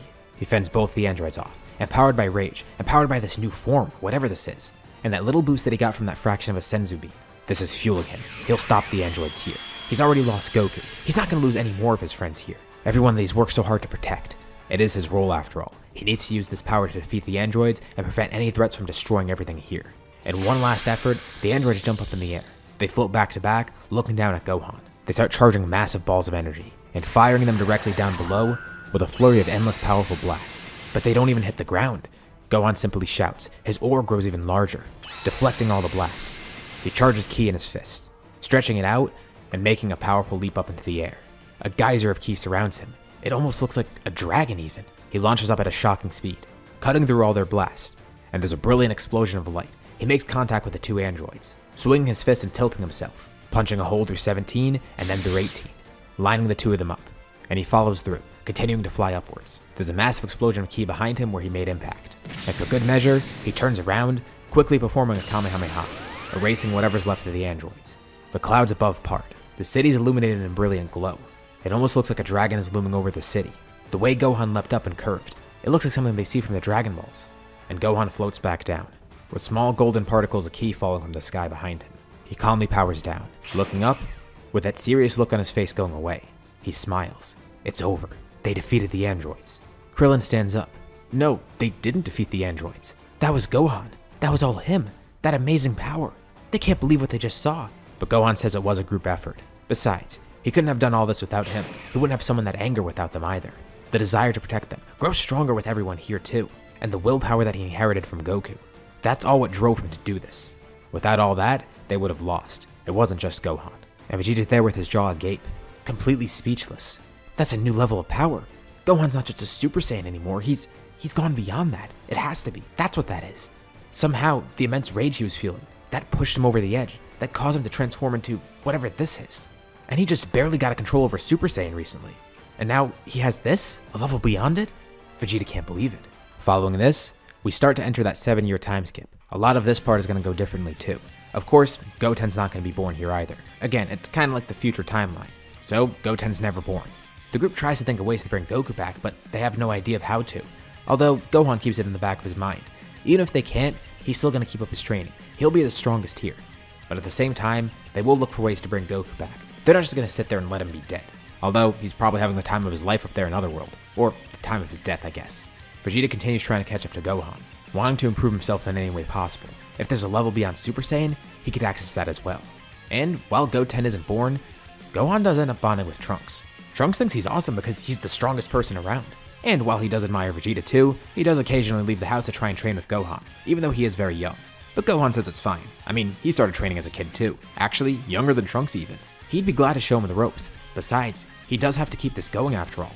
The whole point of the story is Gohan being incredibly motivated to train because of Goku. And that's not just going to be him, that's going to extend to everybody around him too. So, he wants Trunks to grow that strong too. He wants him to see the same sort of power. And while Gohan is focused on his training, he doesn't completely lose focus on his studying. Especially now that Goku's not around, Chi-Chi is going to make him try to study more. Which is fine, Gohan likes that. Gohan wants to be a scholar still. He just has a way better balance between work and fighting. And eventually he does enroll in school. Although, strangely enough, he enrolls in a school in some place called Satan City. After the androids attack, it appears that somebody named Mr. Satan took credit for that. He actually just so happened to be in the city at the time, and they never saw the rest of the fighters leave. They just saw Mr. Satan walk by triumphantly, parting the clouds, defeating the androids with a miraculous glow. They have no clue what he did or how he did it, but they just accept him as their savior essentially. Mr. Satan defeated the androids and got all the credit for it. Well, that's kinda good for Gohan. He does want to remain under the radar after all too. Although it's kinda weird because he has a tail. And while he did consider removing it, he actually just hides it. Which is as weird as it sounds, trying to hide it in his pants. Which sounds really strange out of context, but I mean, what else is he supposed to do? He thinks it could be useful for fighting because it's an extra appendage, it's basically another arm. But at the same time, if people from school saw his tail, yeah, that would be kinda strange. Although, it also helps his identity as Great Saiyaman. He still does take up this mantle. He does like protecting people after all, so he becomes the Great Saiyaman. And whenever he's in costume, his tail is free. Which gives him more reason to have to hide that tail. Because if anyone ever saw it, I mean, he's the only one with the tail besides the Great Saiyaman, so it's easy to put 2 and 2 together. And he actually learns from Vegeta that he could just wrap it around his waist, and then try to wear baggy enough clothes to hide it. Still very weird, but hey, at least it makes him not stick out. Although, he does stick out to some people still, because he's very weird, especially Videl notices. And she wants to get to the bottom of who the Great Saiyaman is. It doesn't take too long for Videl to eventually find out who the Great Saiyaman actually is. He still does keep the identity up, but she knows who it is, and she wants him to teach her how to fly. A lot of that goes pretty much like normal, eventually leading up to the tournament itself. And this is kind of a rare instance in my scenarios, but Goku's actually dead here permanently. It's not that he died against Cell, it's that he's dead from the heart virus. He can't be brought back at all. But he can be brought back for a day, and this is the perfect time to come back. A tournament. It's great. Of course he wants to come back for this, especially to see how much everyone's grown since he left. He's obviously been in Otherworld this whole time. he met up with King Kai and began training there a lot. He fought so many great warriors up here, learning all the different techniques from them. You know, there's people from Yard Rats, so we got some techniques from them. There's the Metamors, who we got fusion from. There's all different types of things here. He doesn't know how much he'll use any of these in the tournament, but he does at least have all these great techniques. And besides that, he has a ton of strength too that he's gained. But over this time, he wasn't the only one growing. And Goku has been watching everything. He tells Gohan he's proud of how he's handled the androids. And he does kind of know how strong Gohan is, which surprises him, because not many other people do know how strong he is, including the others around him. There's also Vegeta and Piccolo, with Vegeta focusing a lot on training Trunks. But Gohan spends some time training with them as well, even going back to Roshi and Kami at points, just to see if there's anything else he could learn that he doesn't know already. Piccolo and Gohan have actually grown a lot closer. They never really got the opportunity like they did normally. Piccolo did want to train Gohan originally in the Saiyan saga in this scenario, but never did get to. He's curious of how strong Gohan's grown though. Pretty much ever since their encounter on Namek, Gohan's been the strongest of the group. There was that brief moment on Namek where Piccolo was the strongest when fusing with all the Namekians, but then Gohan got Super Saiyan, and that changed everything. It truly showed Piccolo all of Gohan's potential, even though he knew it was pretty insane beforehand. But it's even more surprising for Goku. He trains 24/7 with the best warriors who have ever existed, and he's still not sure if Gohan's above him at all. This tournament will be the perfect opportunity to see. So, it's going to be pretty much the same roster for the tournament itself. This time, instead of Android 18 though, let's say Yamcha goes there. That's because we kind of need someone that we actually recognize. And he was at the tournament anyway, so hey, maybe he joins because maybe he could win some money. Who knows though? The tournament begins, and one of the big changes is the fact that Vegeta doesn't care too much about fighting Kakarot. He's much more set on Gohan now. Gohan is so powerful and Vegeta has sparred with him before, and Vegeta's confident that Gohan is the strongest.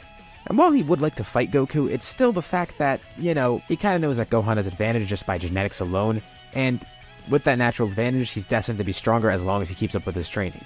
And he's kind of accepted that he's behind at this point. He just can't keep up with being a hybrid Saiyan, unless Gohan just suddenly stopped training or something. It makes him wonder too if Trunks would ever get that powerful. But anyways, that's besides the point. Let's talk about the actual matches in the tournament now.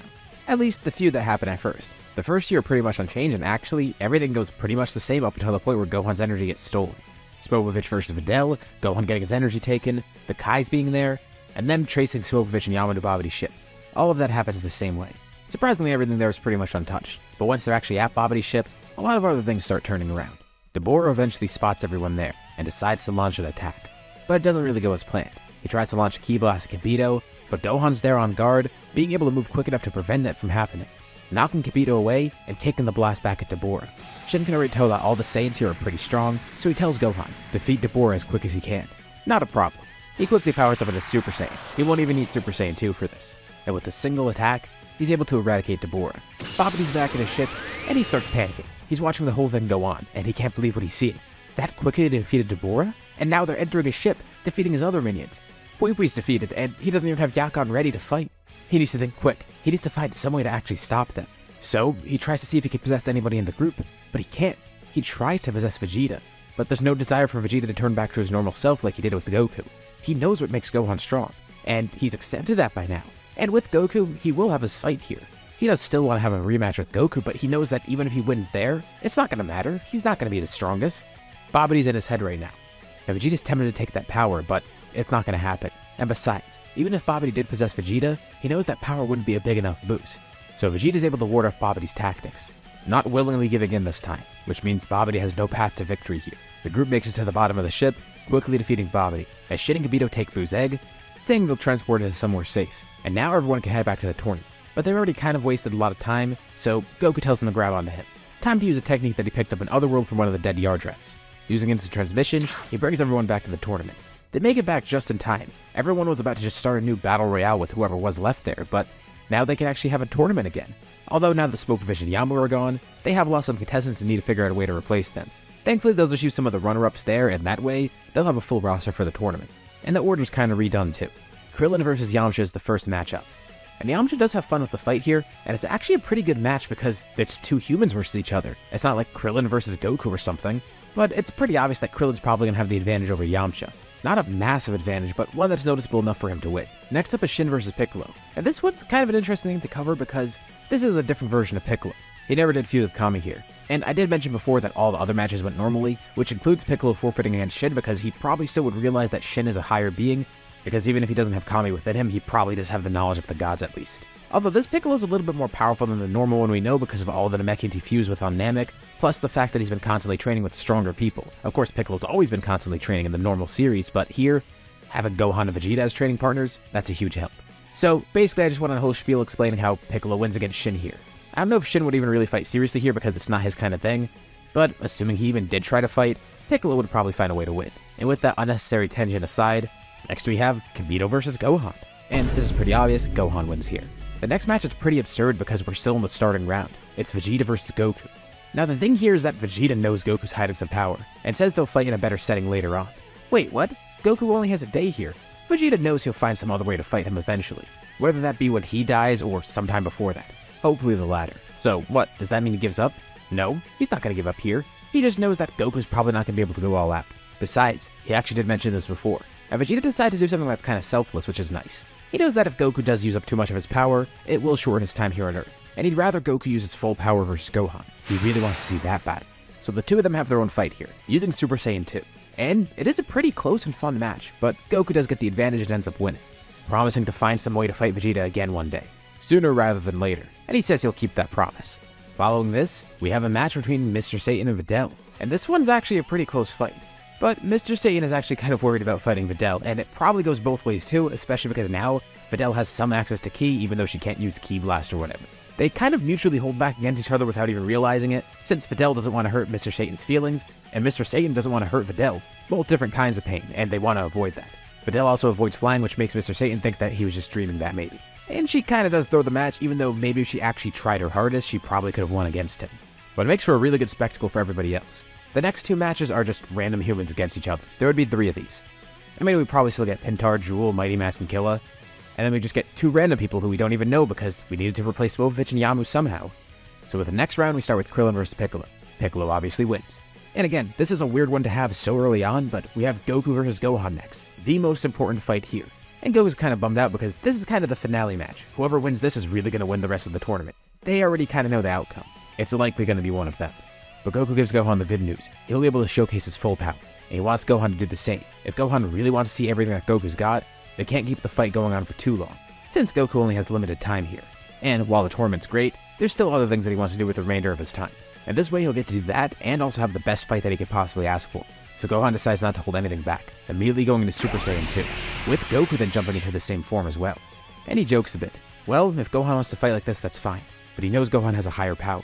And Gohan's a bit confused for a second, but then realizes what Goku means. So, he's gotten it too, hasn't he? As expected of his father.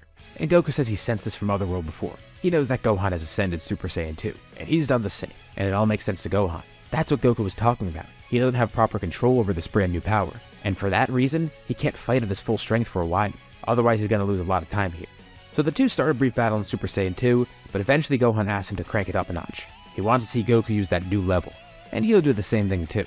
And Goku's glad it's finally gotten to this. He begins powering up with Gohan doing the same, with the two powering beyond Super Saiyan 2, completely transforming into Super Saiyan 3. Gohan's kind of avoided using this because, well, for one, it's dangerous, and he doesn't really have anyone to use it against. Vegeta actually does know about the form because the second he sensed Gohan go into it, he asked what was happening. And that's why he knew he wouldn't catch up to that level. But Vegeta does kind of see the downsides in that form, which is why he doesn't want it. But Gohan's decided to continue working with it too. Thankfully, him having a tail still means he can maintain some sort of control over this form, at least better than normal. He doesn't instantly have full mastery on it. He still needs to work with it a bit more. But it's not going to be the same experience that Goku had when he used it in Living World. It works much better for Gohan here. And also, Gohan avoided using this form of the tournament because it looked kind of freaky and he didn't want to scare his friends, but it's already too late for that. They've seen him transform a couple times, and there's been weirder things in the tournament so far. Well, Goku's glad that it's finally happened. The two of them start clashing in Super Saiyan 3. And this is a pretty close match. I would say that Gohan's actually stronger here, and he does have a better control over Super Saiyan 3 in general. But Goku's also inherently advantaged because since he's dead, he doesn't have the same issue with Super Saiyan 3 that a living person would have. Even though Gohan does have a decent control on it, Goku doesn't have to worry about this while dead, but still, he's disadvantaged in terms of raw power. If Gohan can end this quick, he could win. But if Goku can drag this out, he could win. Although it's going to be really tough, especially because Gohan's fighting at full power right away, not holding anything back, realizing this downside too. He assumes Goku has the same downside as well, and Goku accidentally gives it away that he doesn't have this downside. He actually didn't even know about it, which gives Gohan more of a reason to go all out right away. And Goku says he can't believe the power that he's witnessing right now. The fact that Gohan got this form and is that strong with it too. And he might actually find a way to actually master it fully. He's not too sure yet, but still, the fact that Gohan's on that path and is working on his own craft with it, it's incredible. Goku really has trained him well. The match gets very close towards the end, but Gohan eventually does win. But he does tell Goku, if it went on any longer, he would have definitely won. but Goku's glad that Gohan beat him. It wouldn't really have been fair if he won here. It seems like being dead is way cooler than it sounds because he has this advantage with Super Saiyan 3. But at least the fight wasn't too long because that means Goku has more time in the living world.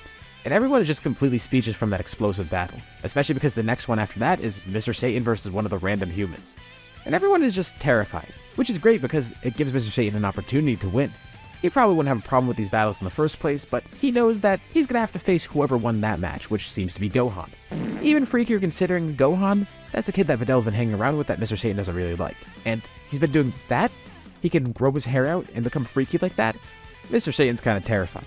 In the semifinals, we start off with Piccolo versus Gohan, which is a pretty fun match because they've sparred before. Of course, Gohan's gonna win though, but still, Piccolo's glad that Gohan's made it this far in the tournament and is glad to see the fruits of his training. It's still a fun fight, but obviously it's not going to be nearly as explosive as the one before it, or even Goku versus Vegeta. But still, it makes for a kind of nice spectacle. And then there's a final match between Mr. Satan and one of the other random humans, with him winning, obviously. So for the final, we get Gohan versus Mr. Satan. Chi-Chi kind of wants Gohan to win to get the money, but at the same time, Gohan doesn't really feel right about it. Especially because he already knows that Mr. Satan doesn't really like him, and he kind of wants to leave a good impression on the guy. Plus, Mr. Satan actually ends up bribing him. Gohan doesn't even ask that. It's not going to be like Android 18 where he's going to drive a hard bargain. He actually just takes the bribe. You know, this is actually great. He can take the fall against Mr. Satan, so Mr. Satan gets to keep his victory. And he still gets some money in the end, too. It's a win-win because he kind of wants to be on Mr. Satan's good side, since he's already not made a great impression with Videl beforehand. So, the champ ends up winning. And then Mr. Satan comes to a shocking realization. He did take credit for fighting the androids, but he realized that, well, with everyone here changing their hair color and whatnot, he does remember reports of some kid with golden hair fighting against the androids, and given the fact that Gohan's around the same age as Videl, that means he would have been a kid when the androids arrived. Mr. Satan puts 2 and 2 together. That was the kid who defeated the androids, the kid he stole the credit from. He's lucky he walked away with his life, although he doesn't realize that Gohan's a great person. And he's glad that Gohan actually took the fall there. So it's a pretty nice end for the tournament. Of course, Boo's never awakened, so it's not really the Boo saga. We have a legit tournament, which is nice. Oh yeah, and Trunks ends up winning the junior division. I think that kind of goes without saying though. He's kind of pissed off that he can go into the main division, but hey, being the winner there is at least cool, even though it was way too easy for him. And he has to kind of pull his punches against Mr. Satan too, but whatever. Goku eventually does have to return to Otherworld though, but he reminds everyone he'll see them again someday. And for some reason he has a pretty good feeling that they'll meet again soon, and not when they die. He'll probably see them some other time. Maybe he'll have another opportunity to come back to Earth. He doesn't think he's going to come back to life, but considering they were just introduced to these new gods, and all the other crazy stuff that's happened so far, there's probably room for opportunity. And it's not just because he wants to see his friends and family again too. Of course, that's a huge reason. But he also wants to keep his promise to Vegeta, and the same one that he made with Gohan too. He'll fight them again, at full power, nothing held back, not in a tournament setting. They'll be able to fight to their heart's content. And he goes back to Otherworld, knowing that Earth is in good hands, especially because Gohan ends up sticking with being Saiyan. Videl even joins him too, and they become the Saiyan duo. Gohan does really want to see how strong Videl can get. For a human with no actual ki training beforehand, she's shown some pretty insane potential. And at some point the two of them are officially a couple too. So all the more reason for them to train together. It's a great couples activity. At least in the world of Dragon Ball, I guess. They are both martial artists at heart, so this is fun for the both of them. But it's not just them that see the potential for growth in the future.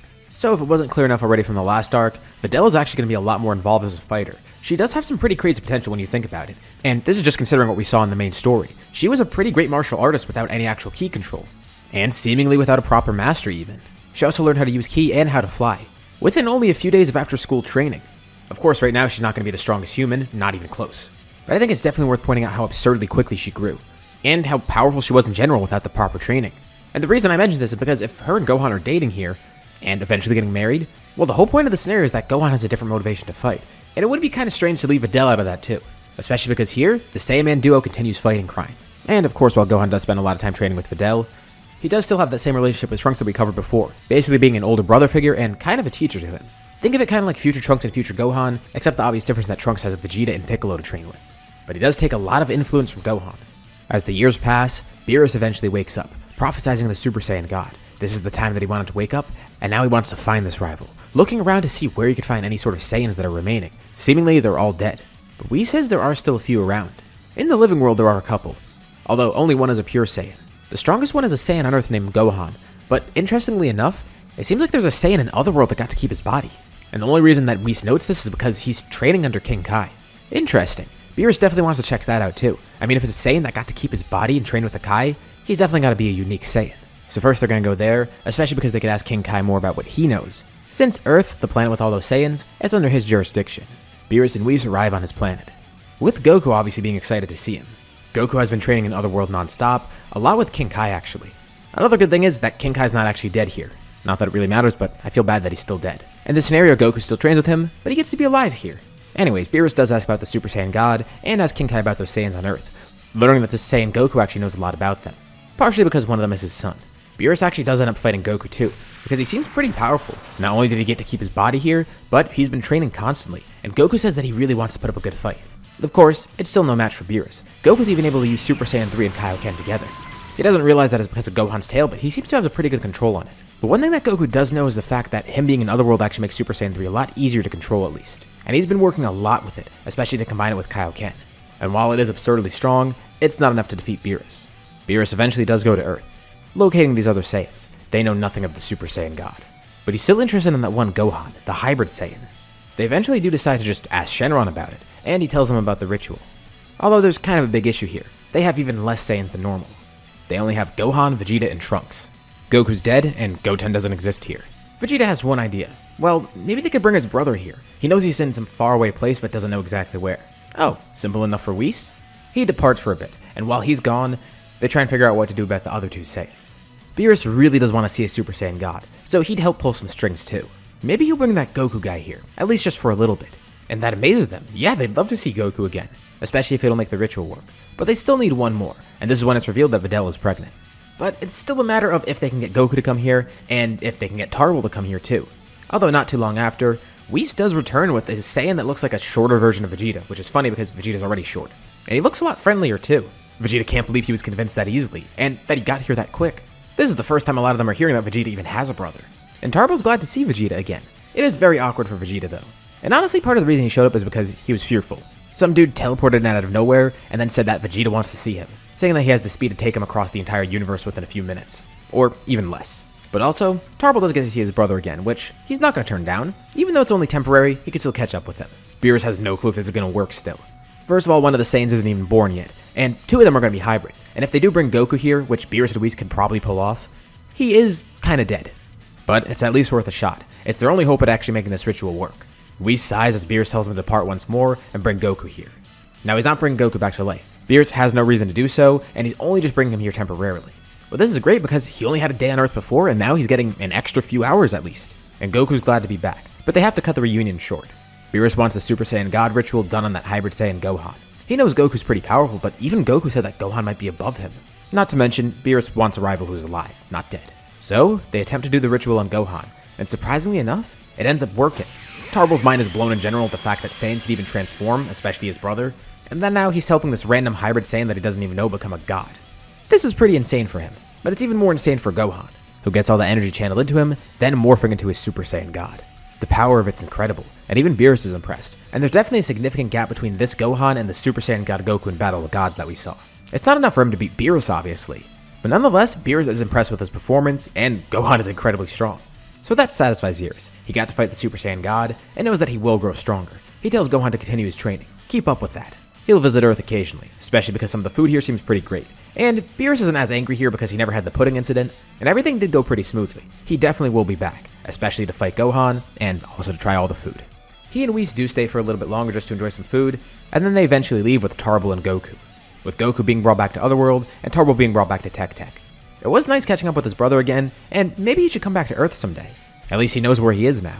Again, still awkward for Vegeta, but also kinda nice. Also funny for Trunks because he didn't realize he had an uncle.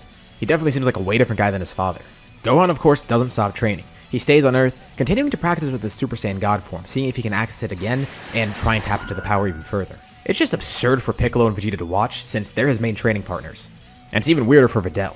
So she's married to a god now. Kinda terrifying, but also kinda cool. Vegeta wants that form for himself too. He should have had the ritual done on him while everyone was here.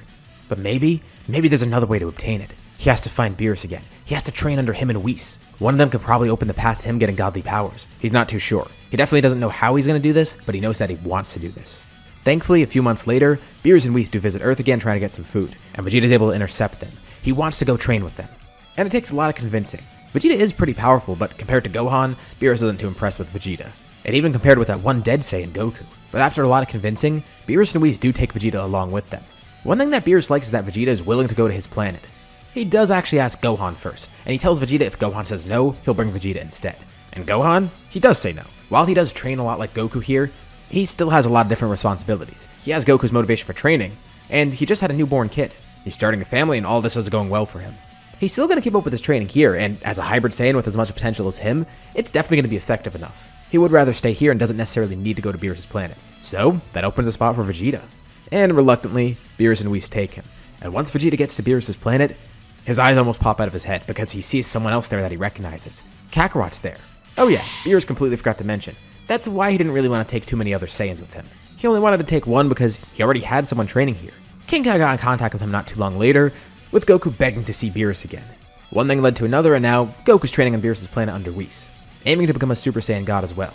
Even though he is dead, Beerus allows him to be here, just because having two rivals might be better than one, and Goku was pretty impressive. He wonders how strong a pure Super Saiyan God would be. So, as long as he doesn't go to the living world, he allows Goku to be here. So besides this being incredibly shocking for Vegeta, he's also glad. He finally gets what he wants. He'll get that rematch with Kakarot. Although Goku's definitely got a nice gap in power right now because he's been training for so long, not just in Otherworld in general, but under Beerus and Whis too. But Vegeta could finally fight against Kakarot to his heart's content. Goku kept that promise that he made before, the promise that they made that they'd fight again. And the two of them are both stoked about it. This will serve as an even bigger motivator for both of them. And for Vegeta, he can go back to Earth whenever he wants to. Goku obviously can't, but hey, Vegeta gets to see him here. He has someone he could fight as much as he needs. But speaking of Earth, let's go back there because that's where Gohan is, who really is the main character of the story, obviously. One day on Earth, there's a weird news story. There's apparently an alien spaceship that landed in one of the cities, and there's aliens attacking.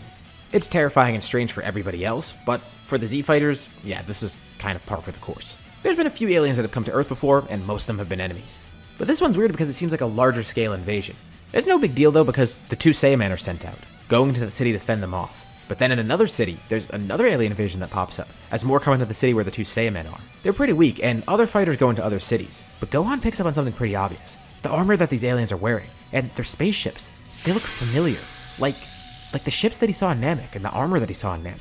And then he realized what this is. This is the Frieza Force. He tells Videl, and she says that makes no sense. She heard about his stories on Namek, and apparently he killed Frieza, didn't he? So if Frieza's dead, then who's controlling the army? And then it hits Gohan. He knows exactly what this is. Vegeta mentioned it in passing before. Frieza has a father. Maybe this is him. And Gohan's answer comes not long after. One big ship arrives.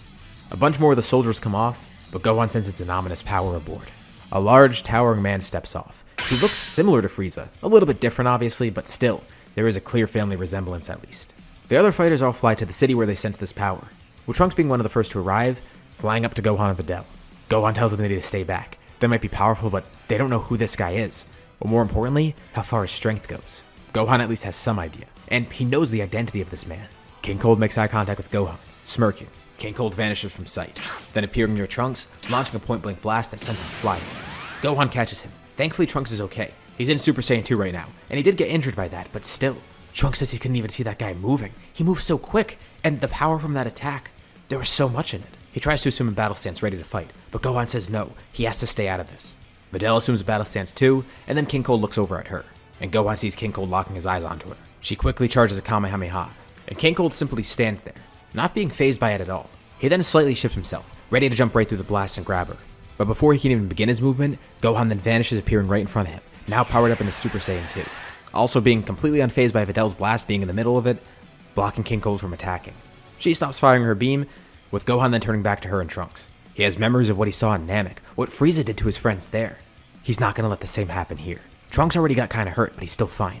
And he tells King Cold that's the last time he's gonna attack any of his friends. His fight's with Gohan now. He knows exactly why King Cold's here. He's here to avenge Frieza, isn't he?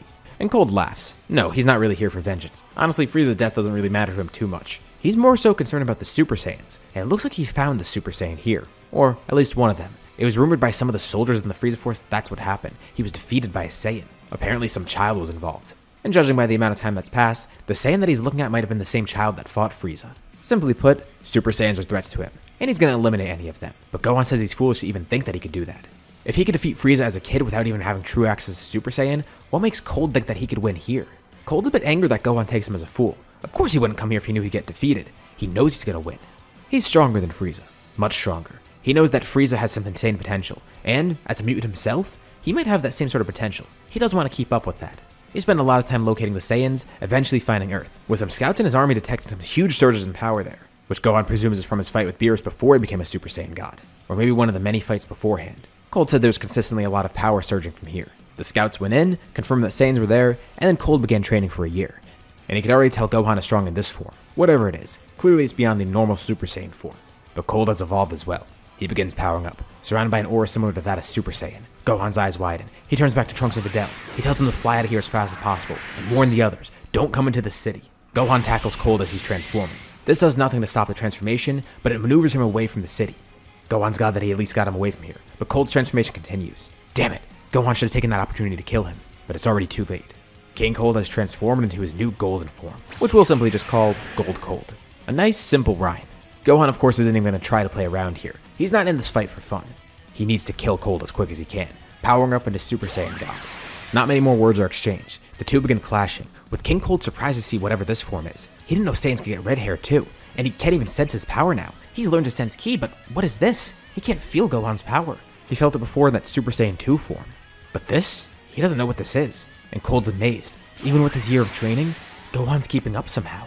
Damn it, after all that, after all the strength he gained, it isn't enough to defeat this one measly Saiyan? Cold tells Gohan he won't fall here. It might seem like he has the advantage now, but Cold has one trump card. He tells Gohan he's not just going to kill him, he's going to destroy everyone on this planet. Unlike Frieza, he has no desire to make this Saiyan suffer. He has no attachment to it.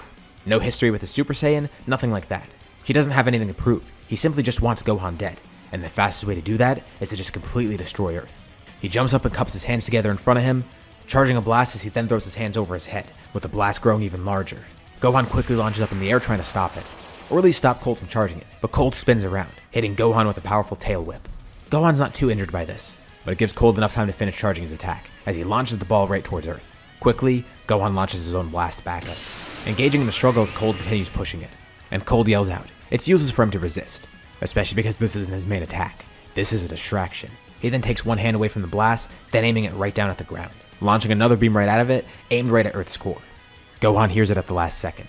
He doesn't have enough time to destroy King Cold's first attack, and if he goes over to guard against the other one, this first attack will hit Earth and probably still will destroy it. And he's strong enough to fight against Cold right now, but not fast enough to block these two attacks and kill him quickly.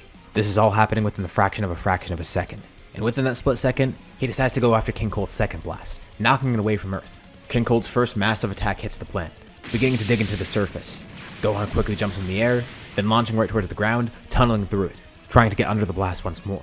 But this still won't be enough. King Cold can launch another attack, even if he tries to stop this one somehow. Fighting King Cold is no problem, but if he launches even one attack at Earth that Gohan can't stop, then they're screwed. And King Cold watches with delight as his attack penetrates through the planet. But somehow, it stops. A glow appears behind it. It seems like the ball of Ki just changes color somehow. But it hasn't, no. It's just the light of some other aura. It's completely outshining it. King Cold has to block his eyes from the light, but watches on as his attack dissipates completely. In the crater where the attack once was, Gohan's standing there, with King Cold looking terrified. What's this now? Gohan felt a surge of power, and doesn't even realize what happened, but King Cold can see it clearly. His hair, it's blue now. The rage of a Super Saiyan, combined with the calmness and power of a Super Saiyan God. Gohan doesn't even know at the moment, but he's combined the two together in harmony, becoming the first Super Saiyan Blue. With one quick motion, he launches right through King Cold at unfathomable speeds, punching clean through him, then quickly grabbing King Cold and charging a powerful blast in his other hand. How ironic. This is the same way he defeated Frieza. No more words are spoken. Gohan launches his blast, defeating King Cold, with his aura dissipating as his hair changes back to normal. What was that? Somehow that same rage that he's felt before overcame him, the rage that he felt against Frieza, against the androids. But there was a calmness with it too, possibly because of him being a Super Saiyan God.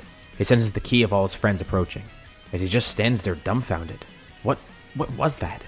The rest of the group finally arrives. Trunks, Videl, Piccolo, and Krillin are there. They could have sworn that they just saw a blinding blue light, but they couldn't sense anything. They know they can't sense Gohan's god form, but what was that? Piccolo assumes it was just a very powerful Kamehameha. Just as expected, Gohan was able to defeat King Cold. But Gohan says he has no clue what that was, and they never saw the form either. The only person to really see it was King Cold. All Gohan remembers was getting an insane burst of power, and his aura did change color too, to a bluish hue, but he doesn't know exactly what happened. Piccolo's absolutely dumbfounded. So he transformed and didn't even realize it? Krillin's kind of terrified to hear this, and Trunks thinks it's awesome. He really needs to get one of those god forms. So Videl questions what happened too. She asks Gohan if he could just show it off again, see if he knows how to access that same power that he had before. Granted, she has no clue how transformations work, but knowing Gohan as long as she did, she kind of has a gist of what goes on with it. She knows that there's some sort of weird sensation that goes with transforming, so she asks him, just try and recreate them. So Gohan goes Super Saiyan God, and then tries to recreate that same feeling again. It almost felt like going Super Saiyan, kinda. And this time when he tries to force it out, there's a weird shift. His hair changes golden. For a brief moment, his power goes down significantly, going into Super Saiyan. But then, his aura explodes. Once again, he's surrounded by that same blue aura, and his hair and eyes have turned blue as well. Piccolo theorizes what it is. It seems somehow Gohan tapped into the power of a Super Saiyan while a Super Saiyan God. It would explain why there was anger tied into it too. Gohan can't really maintain it for long, and then just transforms out of it. He also is a little bit tired out from the fight as well. But also the form seems hard to maintain. But the power within it, the others can't sense it, but they can feel the immense pressure with it. Gohan transforming alone almost blew them back and injured them. So they know it's something insane.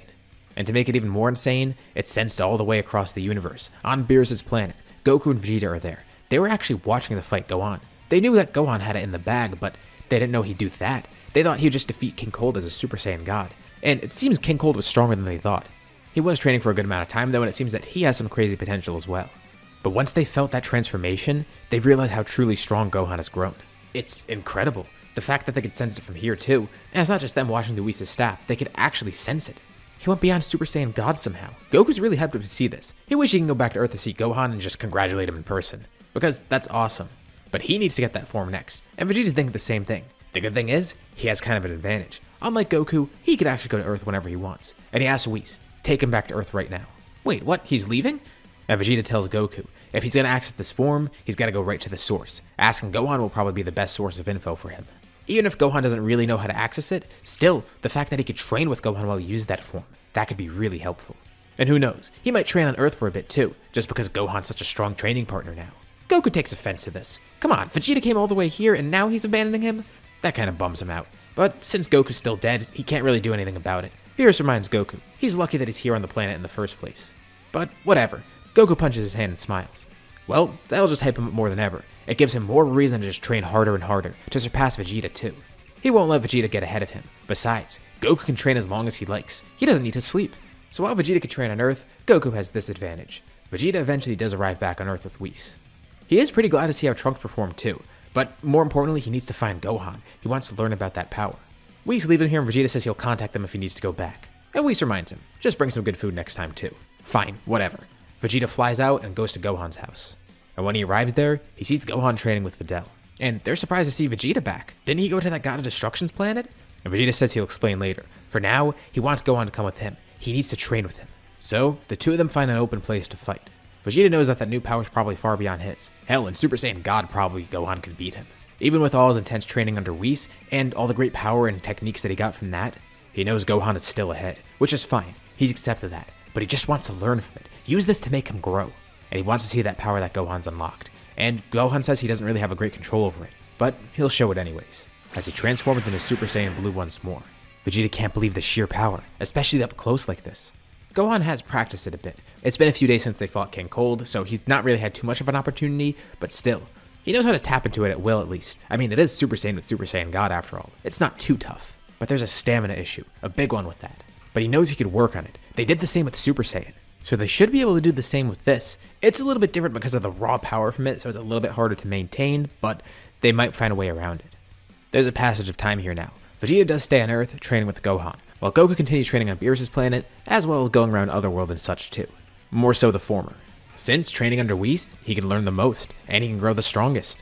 Although at some point, Champa does arrive on Beerus' planet, and the Universe X tournament is set into motion. And this leaves Goku with the task of recruiting other fighters. Beerus does consider getting someone on the team just as motivation, like Monaka for example, but it seems they don't need it.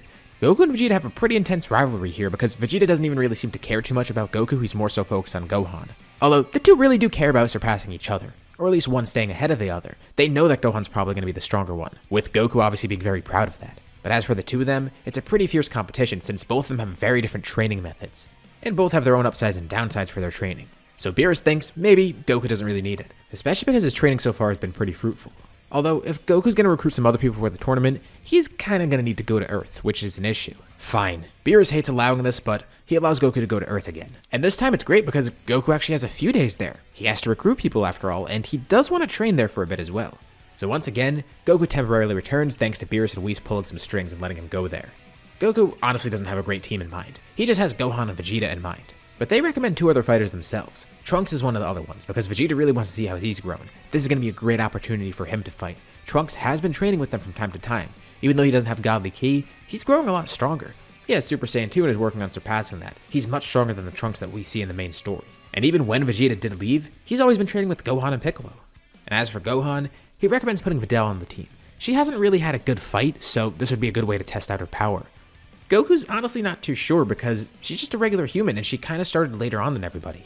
But Gohan promises that she's grown pretty strong. It's kinda like I mentioned before, we're going with the idea that Videl kinda has a lot of potential because in the main series, she did grow pretty quickly as a fighter. So here the same thing happens. It's not like she's gonna be on their level, not even close. She's still gonna be the weakest on the team, but by human standards, she's gonna be very strong. And that's exactly why she's gonna be one of the other members of the tournament. At Gohan's request mainly.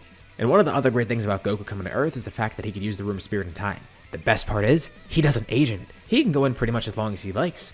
Although there's a few interesting things in here. For one, they've never actually been in before. Goku still did go in as a kid, but they never went in during the Cell Saga because there was no Cell Saga and there was no reason for them to go in there. Goku was already dead by then anyways. But another change here is the fact that Kami's still around. There's no Dende.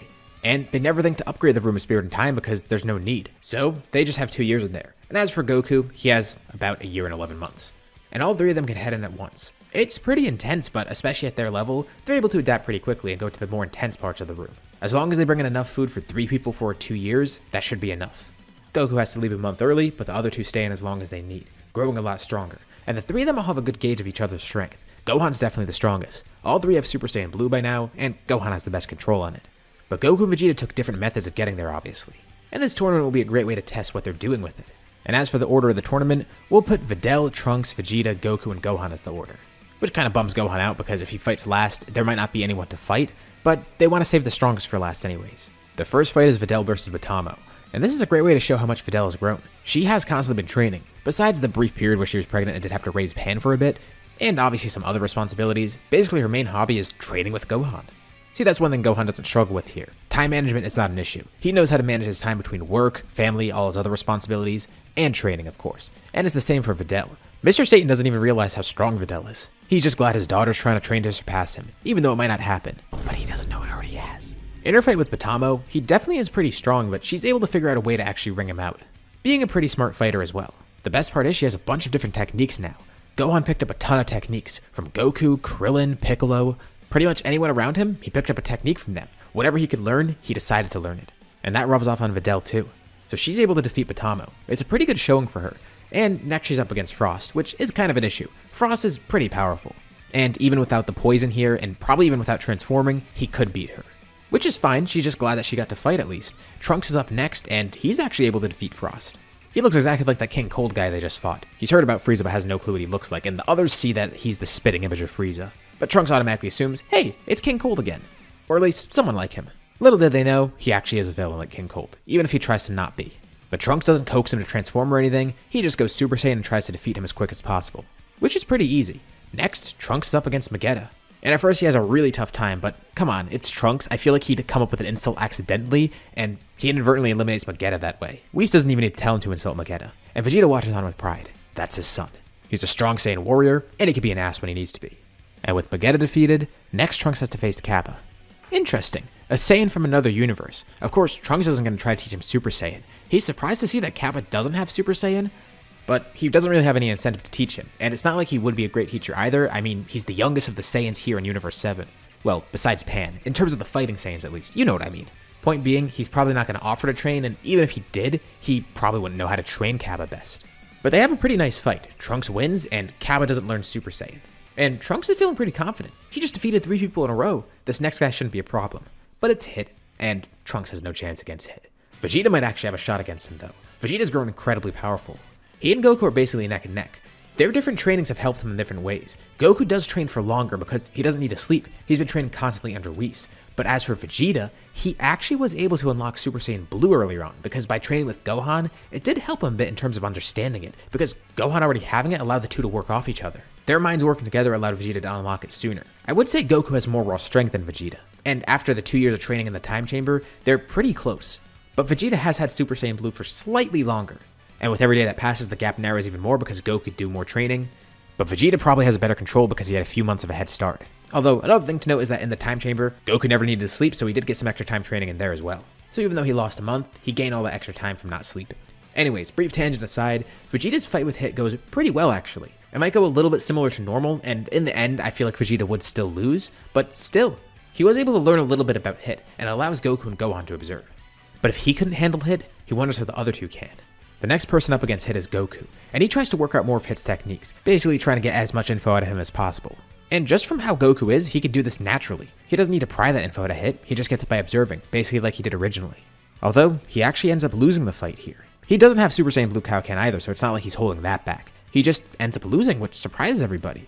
Okay, well, they still have Gohan at least. But Gohan's been observing. He's figured out all of Hit's movements, or at least the telltale signs for what he's doing, and exactly what his techniques are, he's not really too sure. But he kinda has an idea of how they work, and maybe has a way around them. Gohan can employ a multitude of techniques here. Besides his raw strength, he's a very skilled fighter. And unlike Goku and Vegeta, he has way more knowledge on Hit because he got to watch their fights with him. With a combination of smart strategy, pure power, and a God to Blue switch, he's able to actually find a way to trip up Hit's movements. And he's actually able to defeat Hit, just as Goku expected. Beerus is kind of panicked there, and Goku seems really calm, and Beerus asks why he's so calm about that. They almost just lost their entire planet. But Goku says he wasn't worried. He knew Gohan had this in the bag. And then Beerus realized what he means. Don't tell him. Did he purposefully throw the match? And Goku gets all defensive. He says he figured out how to defeat Hit, and he just wanted to see how Gohan did it. But Beerus berates him. They could have lost their entire planet for that. What if that didn't work and Gohan didn't see through it? Beerus is pissed that Goku did this, but Goku just knew that Gohan would win, and look, it came true. He wasn't that confident in Gohan, and it worked out. Besides, he did know how to beat Hit anyways, and Gohan's stronger than him, so it's pretty obvious that Gohan could do it too. Beerus is infuriated that Goku gave him that scare. And seeing this performance, he's glad to actually see Gohan's skill, and he probably wants Gohan to train with those two as well. It could be good to have Gohan on the planet, but something more frightening for Beerus is when Zeno shows up, with all of that stuff pretty much going like normal. And then following that, there's nothing with Zamasu. There wasn't any time travel in this scenario, and since there's no reason for Gohan to meet Zamasu either, that's not going to happen. He's not going to go out of his way to meet him, and Zamasu won't go out of his way to do his plan. Really, the only thing that would anger him is if he somehow saw the fight in GodTube, which is more of Goasu's thing anyways. Zamasu probably wouldn't even come across it, and even if he did, really the only annoying thing would be Hit, I guess, and the Saiyans using God forms, but that's not going to be enough for him to lash out. Sure, he's going to harbor these evil thoughts, and the Zero Mortals plan might come into his mind, but there's not going to be really anything to push him towards actually acting on it like in the main story. Hopefully Goasu can at least rehabilitate him, but it seems for now, Zamasu's not going to act on anything. But from this arc, Beerus is actually able to get Gohan to come to his planet. He thinks that Gohan might be the best shot at his rival. I mean, he was the one to get that Super Saiyan God form after all. At least first. And with him being ahead of the other two, it really does intrigue Beerus. Goku is getting very strong by the day. Being dead really does have its benefits. And now Gohan's on a new path, training under Whis. Although he's not really on the planet too often. He might go for a weekend here and there, but unlike Goku and Vegeta, he's not going to be there constantly. Which kind of irks Beerus, but he's glad to at least see Gohan here, sparring with the other two. Not to mention, with Gohan going between the planets so much, he has to bring a new piece of food each time, so that's pretty nice for Beerus and Whis. And Gohan does like going here because it gives him more opportunity to see Goku as well. Not just for training, but it's good to just see him, since it's really the only way to go there. Of course, Beerus and Whis can pull strings and get Goku on Earth when they really do need it, but Beerus is being really uptight about it, so if Gohan really does want to see him, his best bet is going there. So it's got some pretty nice benefits to it. And that's basically that first half of Super. Without anything with Zamasu happening, everyone just continues their training and their normal lives. But soon enough, we're going to be going to the Tournament of Power. Vegeta is on Beerus' planet more often now. Since he's learned Super Saiyan Blue, he doesn't train on Earth as much as he did before. And he's actually working under Beerus directly right now, trying to see if he could learn anything from the God of Destruction himself. And as for Goku, he's learning a lot from Whis like normal, but he's also traveling between there and Otherworld. As much as he would love to go to Earth, Beerus is still pretty strict about that. But he can move freely between Otherworld and here, which is great. So there's not as much monotony. Plus, this lets him learn techniques from a bunch of other dead warriors in Otherworld. And meet a lot of new people too. But as I kind of mentioned last time, at some point Zeno would get kind of bored, deciding he wants to do another tournament. Even if Goku himself doesn't intervene, Zeno would definitely want to do it eventually, especially without another Zeno to keep him company. He definitely is going to want something to occupy him in the meantime. So, he announces the Tournament of Power. There's no exhibition tournament because there's no need. There's not a second Zeno that needs to see another tournament. Which means all the universes are going in pretty much blind. Universe 7 now needs to get 10 fighters. Universe 7 probably has a great team here though. Considering the different people in this scenario, it's definitely going to be pretty stacked. Goku's an obvious pick, and Vegeta's a pretty clear one too. But at some point Bra is born and that has to be dealt with like normally. Vegeta still will join though. He and Goku are excited to test out their new abilities in this tournament. Gohan's another very obvious pick. They just need to go to Earth and tell him, and he's in. And since he's been continuously training, he's grown extremely powerful. Even Goku and Vegeta are surprised at how much he's grown. They know he has some insane potential, but This is amazing. Even Goku thinks that Gohan's above him, and Goku trains 24/7 with the best people in the universe, not just alive but dead. He's feeling pretty confident about the tournament. Vegeta decides they should recruit Trunks, and Gohan gets Videl on the team again. She's grown a lot more powerful now. We're still sticking with the idea that she actually has a lot of potential for a human. And after all these years of training, especially with Gohan of all people, she'd love to be a part of the tournament. Piccolo, Krillin, Roshi, and Ten are also in the tournament too, with the humans being surprised at how strong Videl is. It makes Krillin think that maybe he should start keeping up with his training more, since he's become a lot more complacent, even without settling down with someone, although he probably would find a girlfriend eventually. Point being, they're surprised that Videl grew so quickly as a fighter. Piccolo's been working a lot with her, Gohan, and Trunks too, and the four of them are excited to show off their new strength. Although they're surprised that Goku's allowed on the team. They can bring dead people here? Well, Whis has no qualms about it. And Beerus says it's their best shot at victory. Even with powerful people like Gohan and Vegeta, they're not going to exclude Goku. Alright, well, looks like they need one more member. They could just ask Yamcha. But Gohan brings up an important question. Well, if they could bring dead people to the tournament too, does Goku know anyone that could help them fight? Because Goku did mention before that he was going between Otherworld and Beerus' planet. Vegeta seconds this as well.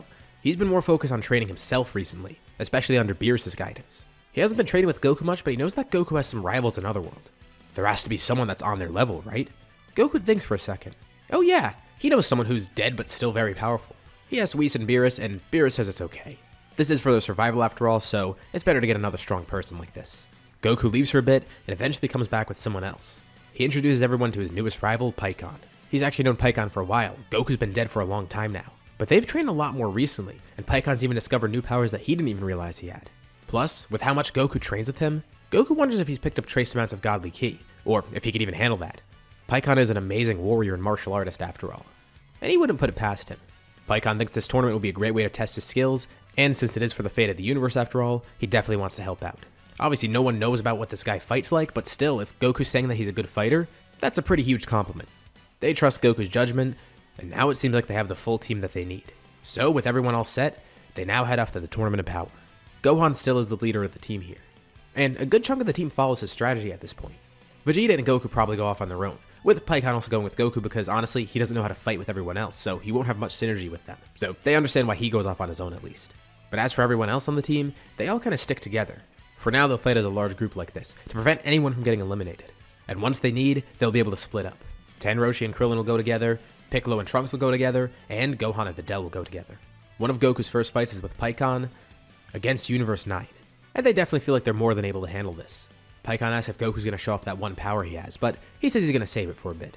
They need to conserve energy after all. So, Pikkon decides to take this. A fiery aura swirls around him, and his clothes even morph too, as he turns into Super Pikkon. Vegeta's fighting nearby and senses this power. Kakarot really wasn't kidding. That guy is powerful. No wonder he's been sparring with him so much in Otherworld. This is a great way for Pikkon to test his power, and he's glad to use it here. Although this puts a target on their back for Universe 9, with him and Goku easily wiping out the rest of them. Elsewhere in the ring, Universe 7 eventually does have to split up, with a few of the Pride Troopers going up against Gohan and Videl. The Pride Troopers give their own speech and then pull off a pose. And Gohan thinks it's awesome. He turns to Videl and tells her this is the perfect opportunity. And Videl is just as hyped up as him, but she's a little bit bummed out because they don't have their outfits. The Pride Troopers are a bit confused, but Gohan and Videl do their own speech and then pull off a great Saiyan pose. It's going to be a battle between superheroes. The Saiyan versus the Pride Troopers. It's a very respectable fight. Each faction acknowledges each other's style and heroism. However, these Pride Troopers can't match the power of Gohan and Videl, being eliminated by a couple Kamehameha. With the two of them pulling off a lot of combo moves along the way, there still are a couple other Pride Troopers left though, with one of them of course being Jiren. Goku approaches him, with Pikkon close behind. From Whis they learn that there's a mortal that's apparently above his god of destruction, and judging by how Goku surveyed everyone at the beginning of the tournament, he feels like Jiren might be that guy. He could tell by his power too. But Pikkon urges Goku to be careful, and Goku says he's not too concerned. Besides, if this guy really is that strong, he'll be the perfect opponent for Goku. And Pikkon asked, why is he gonna fight now? Well, honestly, Goku doesn't think he'll have another opportunity to do this. And Pikkon can't believe Goku's so casual about it. But Goku lets Pikkon know. If he falls here against Jiren, he knows that Gohan's got this. Obviously he doesn't know the extent of Jiren's power, but still. He knows that even at his maximum, Gohan might still be above him. Which is why he thinks he won't have an opportunity to fight Jiren unless he gets it before Gohan. He approaches the Pride Trooper, with a battle then ensuing as he cycles through all of his transformations. With Blue he's able to do a bit better than normal because again, he's trained so much by now. This Goku's far beyond the Goku in the main story because of that. And by now, with all the times he's gone to Otherworld and trained with King Kai, he started to use Kaioken and even learned to combine it with Super Saiyan Blue, which he didn't use last time. And Blue Kaioken is able to push Jiren back a bit, but he's still not taking it seriously. Just as Goku expected, this is perfect. A mysterious aura then surrounds him. He tells Pikkon he can go with the others. Goku wants to do this alone. and Jiren actually looks intrigued, wondering what this Goku guy is up to. The aura completely flares up, and then Goku goes through a subtle change. His eyes close, and then they open, and his eyes look completely different. This is the power of Ultra Instinct. With how much time he's had on Beerus' planet, he's tapped into it. He never actually completed it though, and he doesn't know what the complete version looks or feels like. As of now, he only has Omen. It's pretty draining, but he's able to use it whenever he needs, being able to tap into it at will, and being able to attack effectively in it, not just defend. A battle between Goku and Jiren begins. Elsewhere in the ring, Vegeta has his own battles going on. He's surprised Goku's already using that power, but Vegeta's able to hold his own even with just blue. Vegeta did try to get that form for himself at some point, but ever since he went with Beerus, that's why he doesn't even go for it anymore. He has his own abilities that he's working towards, and he's not sure if he's going to pull this out during the tournament, because it might be a little bit too much here.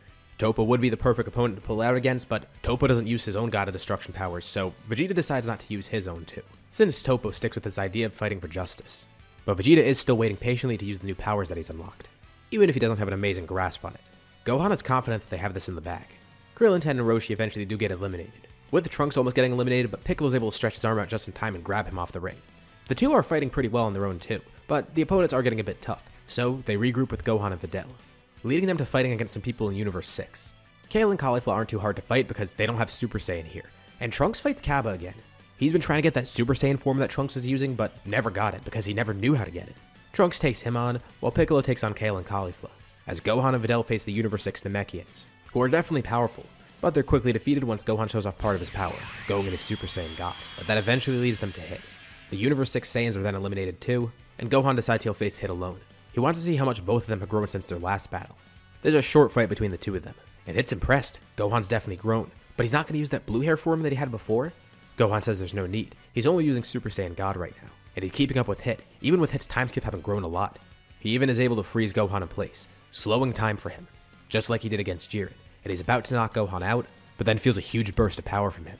Gohan completely overpowers Hit, powering into Super Saiyan Blue, freeing himself. He tells Hit that he admits that's a good strategy.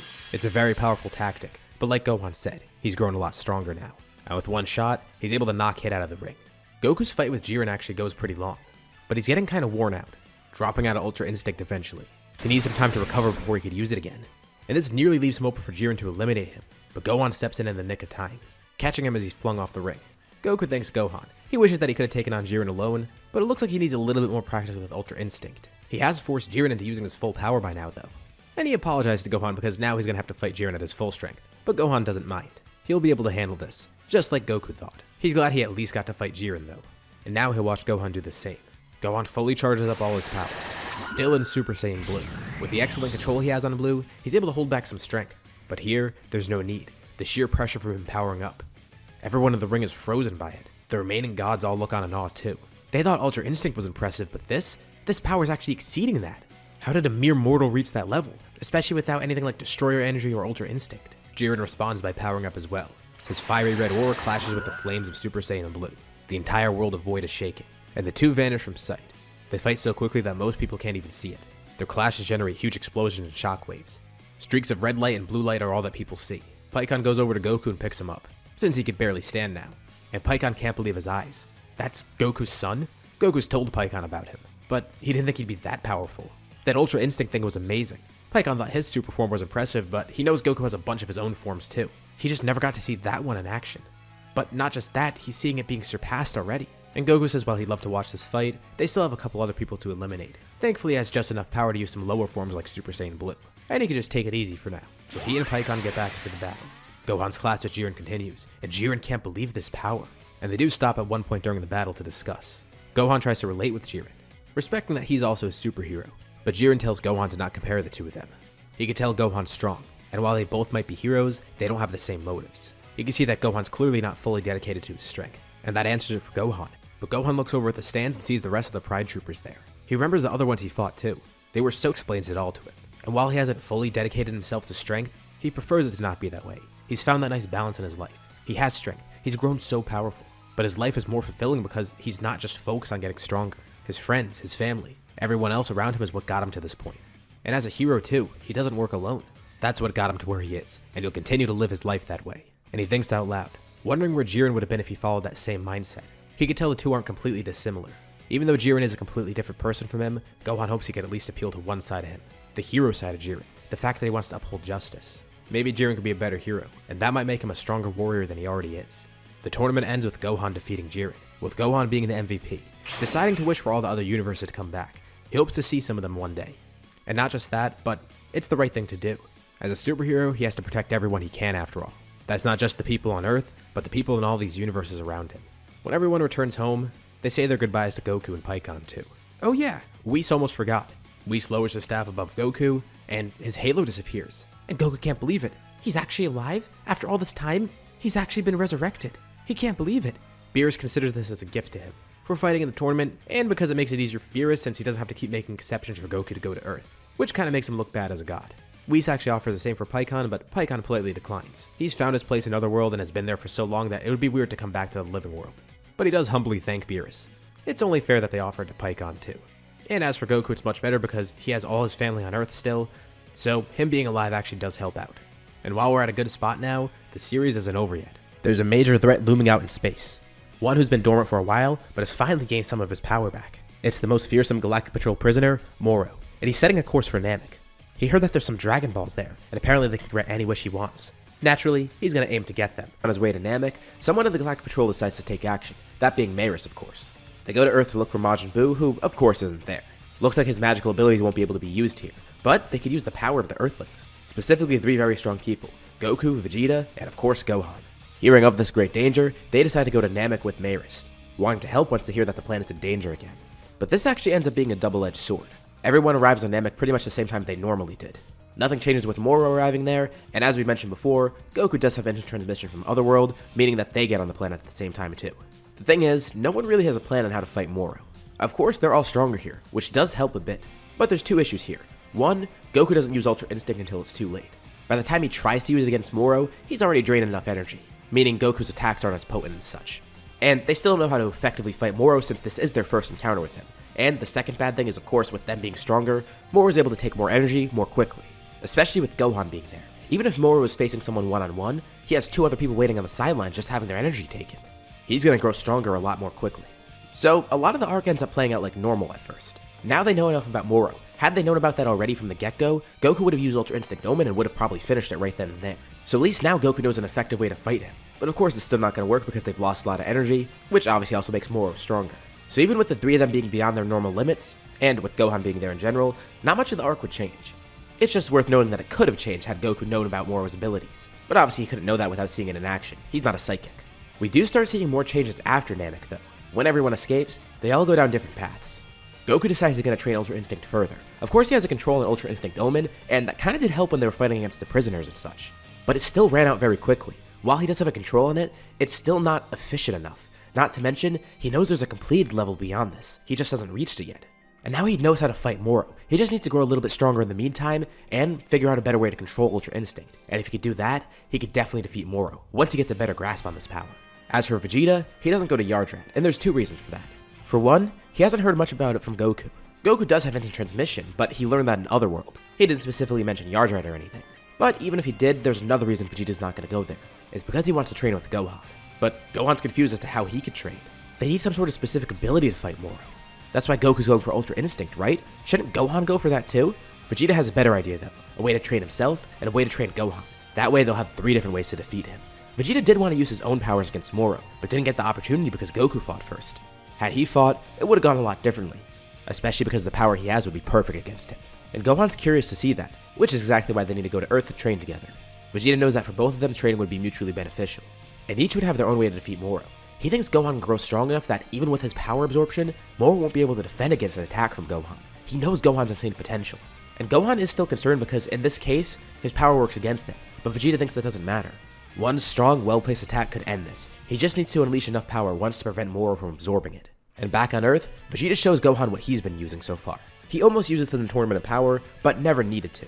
Although he admits to Gohan, had he lost against Jiren, Vegeta would have stepped in and used this power instead. He begins charging up, surrounded by some ominous purple flames. His ki completely changes. It's absurd. He's unrecognizable, both in terms of power and his physical look. Because he looks terrifying now. He introduces this power as Ultra Ego. While Goku got his own power with Ultra Instinct, Vegeta's been working a lot with Beerus. His control on this power still isn't amazing, although it does grow a lot during battle. The issue is though, he hasn't really battled with it much recently. Vegeta says this will work against Moro because this is the one kind of energy that Moro shouldn't be able to absorb. the energy of a destroyer. If Vegeta uses any attacks imbued with that energy, Moro would be stupid to absorb it because then that energy would just be able to erase him. Now, Vegeta's not sure if this is enough to defeat Moro at his current strength. With how potent his magic is, that might give him an edge. But the point is, he can't absorb Vegeta's energy in this form.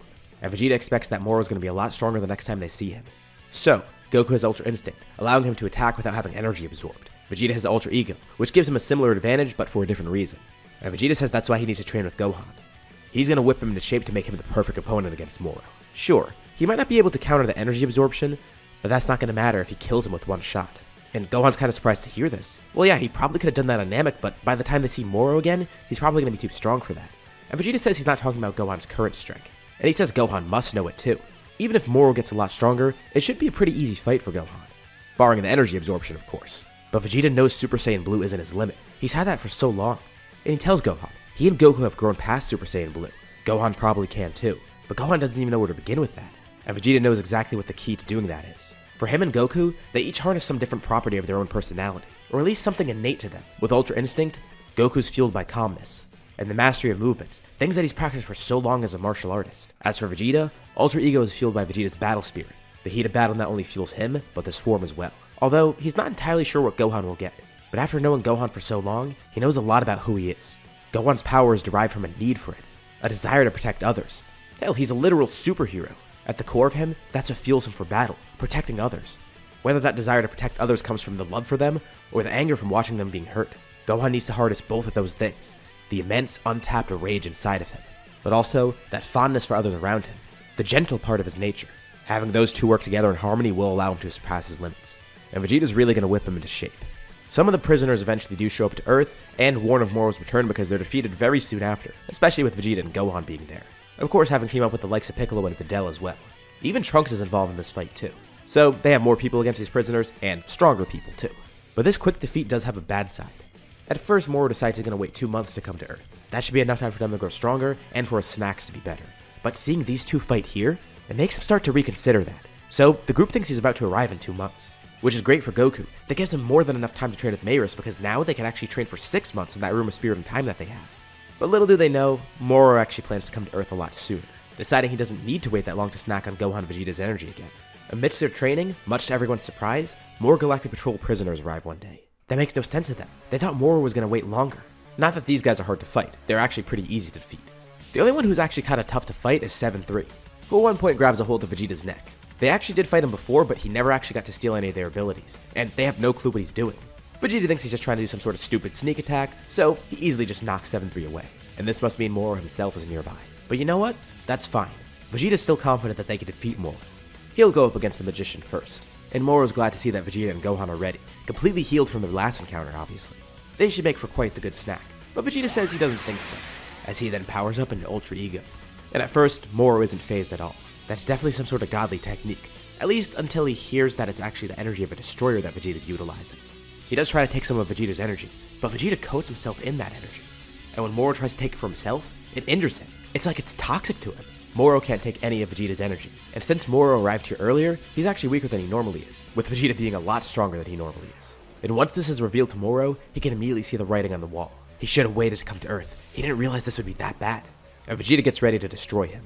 In terms of raw strength, he's so far above Moro that any normal ki attack from him would kill him. But Vegeta doesn't want to be safe, so it's probably better to use a Hakai and completely wipe him out of existence. But Moro tells Vegeta he's not going to be defeated that easily. Vegeta sticks his hand in front of him, charging the Hakai. But Moro then whips his hand out to the side of him, using telekinesis to pull someone over. And Vegeta immediately stops charging the attack when he sees who it is. He's holding Trunks, infuriating Vegeta beyond belief. But of course, he can't attack Moro, and this gives Moro just enough of an opening to dash away, shooting up plumes of lava from the ground. Moro knows exactly where to go. His backup plan is still here. Vegeta makes sure Trunks is okay, and thankfully he is. But then he senses Moro's energy surge. Not too far away, it's where they fought the prisoners before. And Moro has completely transformed, having absorbed 7-3, getting all of his powers too. He tells Vegeta now they should be more evenly matched. 7-3 did steal his powers after all, so those attacks won't bother him. If Vegeta's truly the best they've got, then Moro has nothing to worry about. But Vegeta tells Moro he just made a grave mistake. Vegeta was going to make his death quick, but now Moro's just going to prolong the inevitable. It's not because Vegeta's going to savor it or anything, it's just because they have their own separate plan too.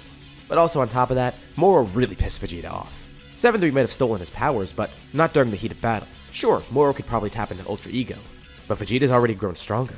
Plus, Moro using Trunks as a human shield really angered Vegeta, and he's gonna pay him back in full for that, having already grown stronger from the anger. The two launch in towards each other and begin clashing.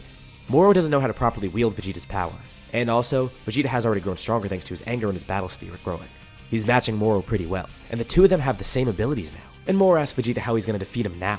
He's coated himself in the same energy of destruction. Vegeta's not gonna be able to erase him, but Vegeta says he doesn't need to any longer. It's like he said, Moro just prolonged his death. In mid-battle, Vegeta surprisingly stops, turning over to where Gohan is. He tells Gohan he's already had his fun with Moro, but this guy's a tricky bastard, so Gohan should just finish it off as quickly as he can. And Moro says there's no way that guy's gonna defeat him. Sure, he had a lot of energy before, but it's probably not gonna match Vegeta's level. Plus, with his newfound powers, nothing Gohan does will be enough. Vegeta punches Moro square in the face, shutting him up. Vegeta says he will enjoy the remainder of this battle, right before Gohan finishes it at least. And Gohan honestly isn't too sure about this, but he just tells everyone to stand back, like really far back. Thankfully there's not many people around since they were attacked on a whim, with Trunks and Piccolo flying off. Videl's also nearby too, and she simply just tells Gohan to be careful, since she already knows what's about to happen. And he promises her he'll be fine. Piccolo can't believe they're about to witness this. They've already seen it before, and it appears everything Vegeta said was right. He turned out to be a really great teacher for Gohan, which is pretty surprising. All they see in the distance is two purple lines of energy hitting each other at random, as Moro and Vegeta clash in the sky, with Gohan standing there on the ground, looking up calmly at them. The ground subtly rumbles, as blue flames swirl around Gohan, and it's almost as if the sky darkens. And Moro can sense some of Gohan's power rising. With all of Vegeta's abilities, he can sense everything that Gohan's doing. And at first he pays no attention to it, but those blue flames creep up Gohan's body, with lightning striking around him too. The blue flames start turning darker, almost purple, and then Moro starts to feel a terrifying presence in the area. Even Vegeta's a bit unnerved. He's seen this already, but he can't get used to it. He still can't believe what kind of power was tapped in there. And that's kind of why he wanted to fight first, because he knew if Gohan fought, well, he wouldn't have had a chance to face Moro. Honestly, he probably could defeat Moro here if the fight went on any longer. But again, with how cunning he is, he wanted Gohan to finish this for sure. Then summoning all of his power, Vegeta tries to freeze Moro midair, using his destructive energy to hold him hostage. Moro does try to wiggle free, but his attention is diverted back to Gohan. A massive pillar of ki it slowly dissipates, and in the middle of it is Gohan, taking on a terrifying new appearance. His hair, it's noticeably longer than before. His aura did have some of the blue flames of Super Saiyan Blue, but it's much fiercer now. It's much darker. He has a red glow around him, with red sparks of electricity as well. And Vegeta tells Moro to take a good look. This is what he helped Gohan access, tapping into his rage, his unique and immense potential, and his desire to protect others, but also combining that with the calming power of Super Saiyan Blue to control it. Little did they know, this is actually a combination of forms, which Gohan only discovered later on. It's the power of Super Saiyan Blue, achieved through tranquility, but the power of a much more intense form that Gohan had, his beast form. Although, Gohan underwent a shocking evolution. Initially, he evolved Super Saiyan Blue to this level, barely being able to hang on to it, and only finding out later that he tapped into another power while Super Saiyan Blue. The form that he's using now is the combination of those two. The tranquil harmony is Super Saiyan Blue, the intense rage of Beast. And to name this form, I'm going to take a name that you all probably know from before, but one that's not really used in the series at all. One fitting for the form that this is, especially with Beast being part of it. This is his newest form, Final Gohan. Saying that name again really brings me back to 2022. Moro barely gets a glimpse of the form. He tries to take energy, but he can't. Vegeta's own energy is surrounding him, destroying him whenever he tries to absorb any power. Gohan says he wouldn't have a chance to take his energy anyways. Absorbing all this power would take Moro far too long. His body probably couldn't even handle it. Gohan points a single finger at Moro, and within an instant, he just disappears, with a massive shockwave following him. Every cloud in the sky parts. Vegeta is blown back from the sheer force of the attack. He didn't even see Gohan launch that. He barely even moved to do that attack, and it was enough to completely eviscerate Moro in one shot, leaving nothing behind. And Vegeta knows had he been any closer, he probably would have been completely obliterated by that attack as well. Gohan immediately powers back down, with Vegeta also detransforming. Well, he knew that would be terrifying, but not that terrifying. That's why he wasn't really too concerned about Moro. He was confident in his own strength, but confident in Gohan's strength too. And Gohan's happy, but he says it's kind of a shame, because Goku wasn't here to witness it. He still doesn't know anything about this form because he's somewhere far away training with Maris. Plus, with Moro arriving early, Goku probably doesn't even know that he came here. But Vegeta says in due time he'll see it, and he definitely will be impressed by it.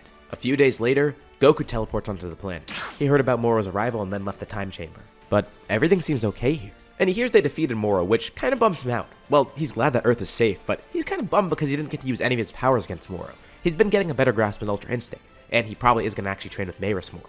But he couldn't use that against Moro, obviously. But he wonders how they won against Moro. Was it Ultra Ego? Actually, no. While he was gone, Gohan was able to evolve far beyond his limits. And that really has Goku curious. What is this power that Gohan has? Can they spar while Gohan uses this? Well, probably not. Wait, what? He can't be that strong. And Vegeta tells Goku to trust him. It is that strong. Wow, it's not like Vegeta to say something like that. But Goku still wants to see this power, so they'll have to figure out some way for them to test it out in a sparring match. Meanwhile, on Beerus' planet, Beerus sensed the whole thing happen. Watching it through Whis' staff, glad to see Ultra Ego Vegeta fighting. But that pride turned into complete terror. Once he saw the strength of final Gohan, what the hell happened to that mortal? And how is he so strong? What the hell is this? Goku asks more about Gohan's power. Well, if they can't fight right now, he at least wants to learn a little bit more about it. Vegeta simply says it's too risky to use here, and even Gohan knows that too. Piccolo and Videl concur as well. They saw it from nearby, well, actually kind of far away, but they think it's kind of terrifying to use here. Even Trunks, who normally would hype something like this up, thinks that it's kind of scary. And Goku's confused. It can't be that strong, right? He did sense it far away, but it can't be as scary as they're making it out to be. Well, Gohan explains what happened. He even held back against Moro. That's why he only used one attack against him. Anything more would have been too much, and Earth probably wouldn't have been able to handle it, even with all the great ki control in the world. Goku wants to figure out a way they could fight, though. This does sound really promising. But if Gohan's so scared to use it, why did he use it against Moro? Wouldn't that have destroyed Earth? He could at least transform into it for a bit, right? So he decides to do just that, briefly showing Goku the form, and that settles it. Goku wants to fight him immediately. He'll find something. They'll go to other worlds they have to fight. But he will find something. He'll let Gohan know in a bit. So after Moro, the Granola arc doesn't happen. There's a couple reasons why. Without Frieza alive, there might not be a reason for Granola to make the wish, and for the Heaters to enact their own plan. And for the record, if Granola or Gas did try to make a wish to become the strongest in the universe, at this point it's probably impossible. Not because the wish is impossible, but because the conditions with it are impossible. No matter how much their lifespans are compressed, they won't be able to be the strongest now. Since Gohan would be the bar for that, and it would essentially drain their entire lives, killing them instantly. Not just him, but there's also Goku and Vegeta who are much stronger than normal. So that kind of makes the wish impossible. But immediately after this arc, Goku wants to have that fight with Gohan, but also a few other people want to see his power. They go to Beerus' planet for this, because Beerus actually wants to see it up close too. And Gohan transforms once more. This planet can actually kind of handle it, so he can maintain the form for longer. He's getting a better grasp on it, but not really too much. It's hard to train with this because, again, he doesn't really want to accidentally destroy anything. So here would be great because that means he can actually gain control on it, trying to hold the power in even more than he did before. Alright, so first, Goku wants to do some sort of sparring match. He doubts he'll be able to beat Gohan, but it's at least worth a try. He transforms, showing off his newest power, Ultra Instinct, the completed version. He unlocked this by training with Maris. By now, he does know Maris' identity, and he actually has been training with him a bit more too. Besides all the training in the Moro arc, because Maris is still alive. He had Omen before, now he has the complete Ultra Instinct, and wants to see how this stacks up against Gohan. Gohan is impressed with Goku's power at first too. He's incredibly powerful, there's a noticeable increase in strength, and not just that, his speed, his reflexes, they're insane. Although, he's facing one of the few people that can actually challenge him. And with Gohan's newest form, he's actually able to outspeed Goku. Even with Ultra Instinct, Goku can't just dodge all of Gohan's attacks because he's just too quick for him. But the fight doesn't end that easily. Vegeta joins in too, reflexes of Ultra Instinct and the automatic movements and such. Gohan's form is incredibly strong, but that's really all it is. He wishes it had a more unique gimmick like their forms, but they tell him with power like that, he probably doesn't even need it. And just as quickly as the fight starts, it ends. He beats both Goku and Vegeta at once. And they are about to get back up and fight, but someone else steps in. Beerus says he's pretty impressed. He's seen enough of the form, and wants to try it out for himself. And this makes Gohan kind of nervous. Beerus wants to fight? Well, Goku says this could actually be a good idea. They haven't seen Beerus' full power yet either, and would really like to here, since he rarely ever fights. And honestly, he shouldn't be scared. Goku says that he probably will beat Beerus, which kind of pisses Beerus off because he could hear it. He has big ears. Even with Goku whispering, he hears it, but this is better. Now that he's kind of pissed Beerus off, this will make him fight more seriously using more power. He tells Gohan to not listen to Goku. Don't get overconfident anyway. Beerus wants to see everything Gohan has. Beerus begins charging ki, surrounded by an aura similar to what Vegeta had in Ultra Ego. They've never sensed him give off this much power. He's finally showing off his true strength for once. Not much about him changes physically, besides the fierce purple glow around him. But in terms of strength, Gohan could tell he's holding nothing back. He senses an almost murderous intent in his aura. There's a feeling of rage within Beerus, but at the same time, a feeling of calmness. He tells Gohan he has perfect clarity at the moment, despite what Gohan might feel in his energy, and reminds him, don't hold anything back. The two launch in towards each other. Much to Beerus' surprise, he can immediately tell that he might be outmatched. He knows it's been a while since he's trained seriously, or even fought seriously for that matter, using 100% of his power. Okay, maybe he's just a bit rusty, but no, it turns out that's not the case. No matter how much he adapts mid-battle, Gohan is still able to come out ahead. The destructive power behind his attacks is incredible, and not just that, his fighting prowess in general. He's had some of the greatest teachers in Universe 7. Goku, Roshi, Piccolo, he's even trained with Whis for a bit, and under Vegeta obviously. He has the knowledge and tactics from all of these people, and he doesn't have the pure skill of someone like Goku. That is pretty much a given considering how long Goku's trained for, and the fact that he's trained in Otherworld with so many other different people. But even so, his skill is impressive, and his raw strength backs that up a lot. It's an explosive battle, one that gives off a lot of power, but one that burns out pretty quickly too, with Gohan taking victory over Beerus. Beerus is astounded at what he just experienced. It's incredible, this mortal actually gained power like that, and he hasn't even trained here. He knew Gohan was strong before in Super Saiyan Blue. Hell, it was even comparable to where Vegeta and Goku were before. And they had their brand new forms. Not only has he ascended Super Saiyan Blue, but he's gained a new power beyond that too. And he's barely experienced with it as well. Beerus wonders what Gohan's ceiling would be like, and doesn't know who he could even fight to test out his full abilities. He thanks Beerus for the opportunity though. It was a fun battle and at least let him use some of his power. But Goku stops Gohan. He has a good idea.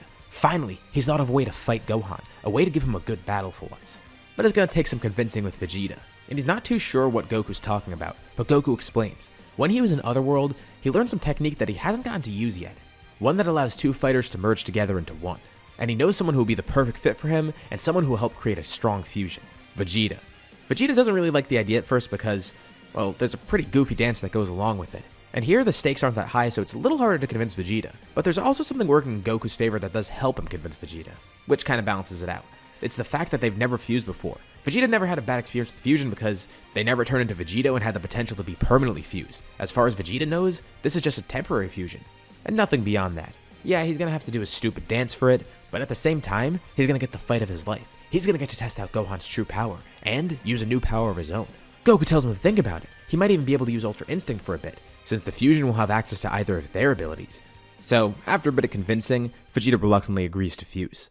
And they don't get it exactly right the first time, but they're able to actually complete the fusion at one point, creating a brand new warrior, which they simply name Gogeta. Now, Gogeta is a bit concerned. He wonders how quickly the fusion will run out if he uses all his power. But Gohan says it shouldn't matter. They should fight at quick enough speeds to make the fight worthwhile. Even if it only lasts a few minutes, that's a long amount of time for people that can move as fast as they can. Oh yeah, Gogeta says that is kinda true, so he should be able to go full power right from the start. Although he does kinda want to test out the abilities of this fusion too. Like, maybe he could cycle through all his forms. And he actually does that, with Gohan just standing there confused as he cycles through all his forms. Great, they form into an even bigger man-child. Gogeta goes through every single Super Saiyan transformation he has, eventually going to Super Saiyan Blue. Alright, well, he'll start the fight in this then. Even though it is just Super Saiyan Blue, it's far stronger than either of them. So, a battle begins, and Gogeta is immediately outsped. It's truly amazing. Even while fused, this isn't enough to fight Gohan. Gogeta could tell he's a lot stronger as a fusion. But maybe pacing through his forms and holding back wasn't really the greatest idea. Fine, he'll use his highest powers, and he thinks he has the perfect strategy for it. He just wonders if Gohan's going to be able to figure it out. Gogeta's aura completely changes, looking like that of Ultra Instinct. His hair glows brightly, and then turns completely silver. So, he's going to use Ultra Instinct and not Ultra Ego. Gohan says that should make it pretty interesting. A fight at immeasurable speeds erupts between the two. And this is good for both of them because Gogeta doesn't know how long the fusion will last, especially with this power, and Gohan honestly doesn't know how long he could hold this form for, especially now that he's actually using more energy with it. But again, with the speeds they're fighting at, it shouldn't matter. The speed at which Ultra Instinct Gogeta fights actually does shock Gohan, just as expected of a fusion warrior. He acknowledges how strong Goku was in Ultra Instinct, but this fusion, it makes that look like nothing in comparison. Gogeta is actually able to dodge a lot of Gohan's attacks, so he amps up the power, trying to fight with a little bit more, using about half his strength. And Gogeta is able to land a few hits, but something feels strange about it, and Gohan's able to pick up on it right away. He finally figured out what Gogeta's doing, the strategy that he's using. He has landed a few hits on Gogeta and now knows this, but all of Gogeta's movements, they take place in Ultra Instinct. His attacks are launched Ultra Instinct. When he dodges, obviously that's Ultra Instinct. But there's a few very brief moments, only a few milliseconds, where Gogeta transforms into Ultra Ego, and Gogeta's not surprised that Gohan picked up on it that quickly. When Gogeta lands an attack, he transforms into Ultra Ego. And in the instances where he's not able to dodge one of Gohan's attacks, he transforms into Ultra Ego there as well, just to grow a little bit stronger. Gogeta thanks Ultra Instinct for this. Every action his body takes is automatic, including that transformation. It's like it knows when exactly to transform. And Gohan says that's amazing, but he's figured out one of the weaknesses there. Gogeta's using both of the forms, but he can't use them together. That's why he only transforms on occasion. Ultra Ego boosts him when he takes an attack, and it adds destructive energy when he lands his own attacks too. But Gohan knows that the two forms are inherently conflicting. He's seen enough of Vegeta's Ultra Ego, and knows just enough about Goku's Ultra Instinct. He knows the two forms are incompatible, and this might be the key to beating Gogeta here. Not to mention, it might make him a bit unstable too, trying to utilize the two powers together, and Gogeta commends him for figuring it out that quickly, just as expected. So Gohan tries to find any way to work around the abilities that he can, now using 100% of his strength, and he knows exactly what to do here. If he could trip Gogeta up enough, that can make him unstable, leaving more openings. His body can react on its own, transforming whenever it wants, but that doesn't mean it can predict all of Gohan's movements too. Gohan tries this out. He lands an attack on Gogeta, purposely putting all his power into it so he knows that it'll connect. And the second it connects, Gogeta's aura turns purple. He flares into Ultra Ego briefly, then striking back with his power and immediately turning back into Ultra Instinct. Every time he lands an attack, it actually powers Gogeta up a bit. He has to try and game Ultra Instinct, if that's even possible. But with his immeasurable speed, he can find a way. Gohan attacks, and it almost seems like it's at random, but it isn't. Every attack he makes is purposeful. He just makes it unpredictable. That makes it harder for Ultra Instinct to react, which also makes it harder for it to transform in time. He's able to land some hits on Gogeta without him transforming, attacking him perfectly while he's still in Ultra Instinct. And there's moments where Gogeta turns Ultra Ego, where his body isn't moving automatically either. That's another thing Gohan's noticed. He can't go back into Ultra Instinct automatically. He has to do that consciously. And even though attacking Gogeta and Ultra Ego does make him a bit stronger, it still is an opening where Gohan can damage him, trying to use as much power as possible. The speed of the fight continues increasing, getting faster and faster. Within an instant, it's almost like thousands of attacks are exchanged. Thankfully, the audience is Beerus and Whis, who can easily keep up with this. And both are incredibly impressed, watching Gogeta use the power of Ultra Ego, but also the power of Ultra Instinct, seeing the two of their teachings work together. Well, at least for Whis, because Beerus didn't really teach that. But he still does take pride in it. Gogeta's pretty badly beaten, and Gohan has taken some damage, but he's adapted. And Gogeta knows the fusion's about to run out, and says it's time to end this. He begins charging a massively powerful attack, a Big Bang Kamehameha, imbued with the energy of a destroyer, while Gohan goes for something that's simple and reliable, a normal energy he has left, flaring into Ultra Ego as he channels all the destroyer power into it. The Kamehameha takes on a deep purple hue. He launches the attack at Gohan, with Gohan firing his too, taking on a vibrant greenish blue hue. The two beams connect, with Gogeta trying to destroy Gohan's attack. That's why he imbued it with that energy. But surprisingly enough, it's not doing anything. It's not destroying Gohan's attack, it's simply too powerful to be destroyed. And slowly, Gohan's attack overpowers Gogeta's. Gogeta is barely able to dodge in time using his transmission, appearing behind Gohan, trying to land one last attack, but Gohan's quick enough to react, swinging his arm around this blow, dealing a significant amount of damage, causing Gogeta to completely defuse as well, with Goku and Vegeta hitting the ground unconscious. When they wake up, Gohan thanks them. That was a great battle. Everyone's amazed with each other's power. Gohan honestly wasn't even sure if he could beat Gogeta, but Goku said he knew he had this in the bag. No matter how much power they use with Gogeta, he knew that Gohan's strength was still above that, somehow, and he can't express how proud he is. Gohan's training has definitely come a long way. It might even push Beerus to train a little bit more himself as well too, just so he could fight Gohan one-on-one again. At least now he knows he has a couple of worthy rivals, a couple people that'll make this job a lot more fun for him. Goku has his own thing, Vegeta has his own thing, and Gohan has his own thing. You know, now that Beerus thinks about it, assuming he gains a new power himself too, it could be fun fighting a fusion between Goku and Gohan. That would be truly powerful. But that's beyond any of their imagination at the moment, especially since Gohan still needs to get a better control in this form as well, considering he almost dropped out of it mid-battle with how draining it is. But where do we go from here? Well, Superhero probably would happen, but in a much different way. Piccolo wouldn't need to try and motivate Gohan to fight. Obviously he's motivated enough in this scenario. Gohan, Piccolo, Videl, and Trunks all team up against the Red Ribbon Army, defeating the Gammas so quickly that Cell Max doesn't even have a chance to be awakened. And thankfully, the army was going off Dr. Gero's research. They ended up finding his lab, finding out everything about Cell, and used that to create Cell Max because originally they just wanted to create some regular androids. So it kills two birds with one stone here because everything that Dr. Gero was working on, at least the undiscovered stuff involving Cell, that's all gone too. And even if he was awoken, it wouldn't be too much of a problem to Gohan. It just goes to show how much he's grown here. The teachings of all his masters have really helped him along this way, but most importantly, the trainings of Goku, the teachings of him. The whole concept of the story is the fact that Gohan trains like him after all, taking a lot more after Goku than he did originally. And that influence is truly what drove him this far, and he knows for a fact that Goku's not going to stop there. Gohan knows that he's going to gain a full control on this power, while Goku's going to aim for something beyond Ultra Instinct, a much higher level of it with much more power and control. It might seem like the two have reached their ceiling, but actually, they still have a long way to go. This is only the beginning for them if anything. But it is the end of the series, so this is where we'll end off. What'd you guys think about this scenario as a whole, and this part as well? Leave your thoughts in the comments below. I'd love to see what you guys think. As usual, be sure to drop a like and subscribe if you haven't already, since it does really help out the channel, and it shows me you want to see more like this. Anyways, thank you all for watching, thanks for supporting the scenario all the way through, and I'll see you all in my next video.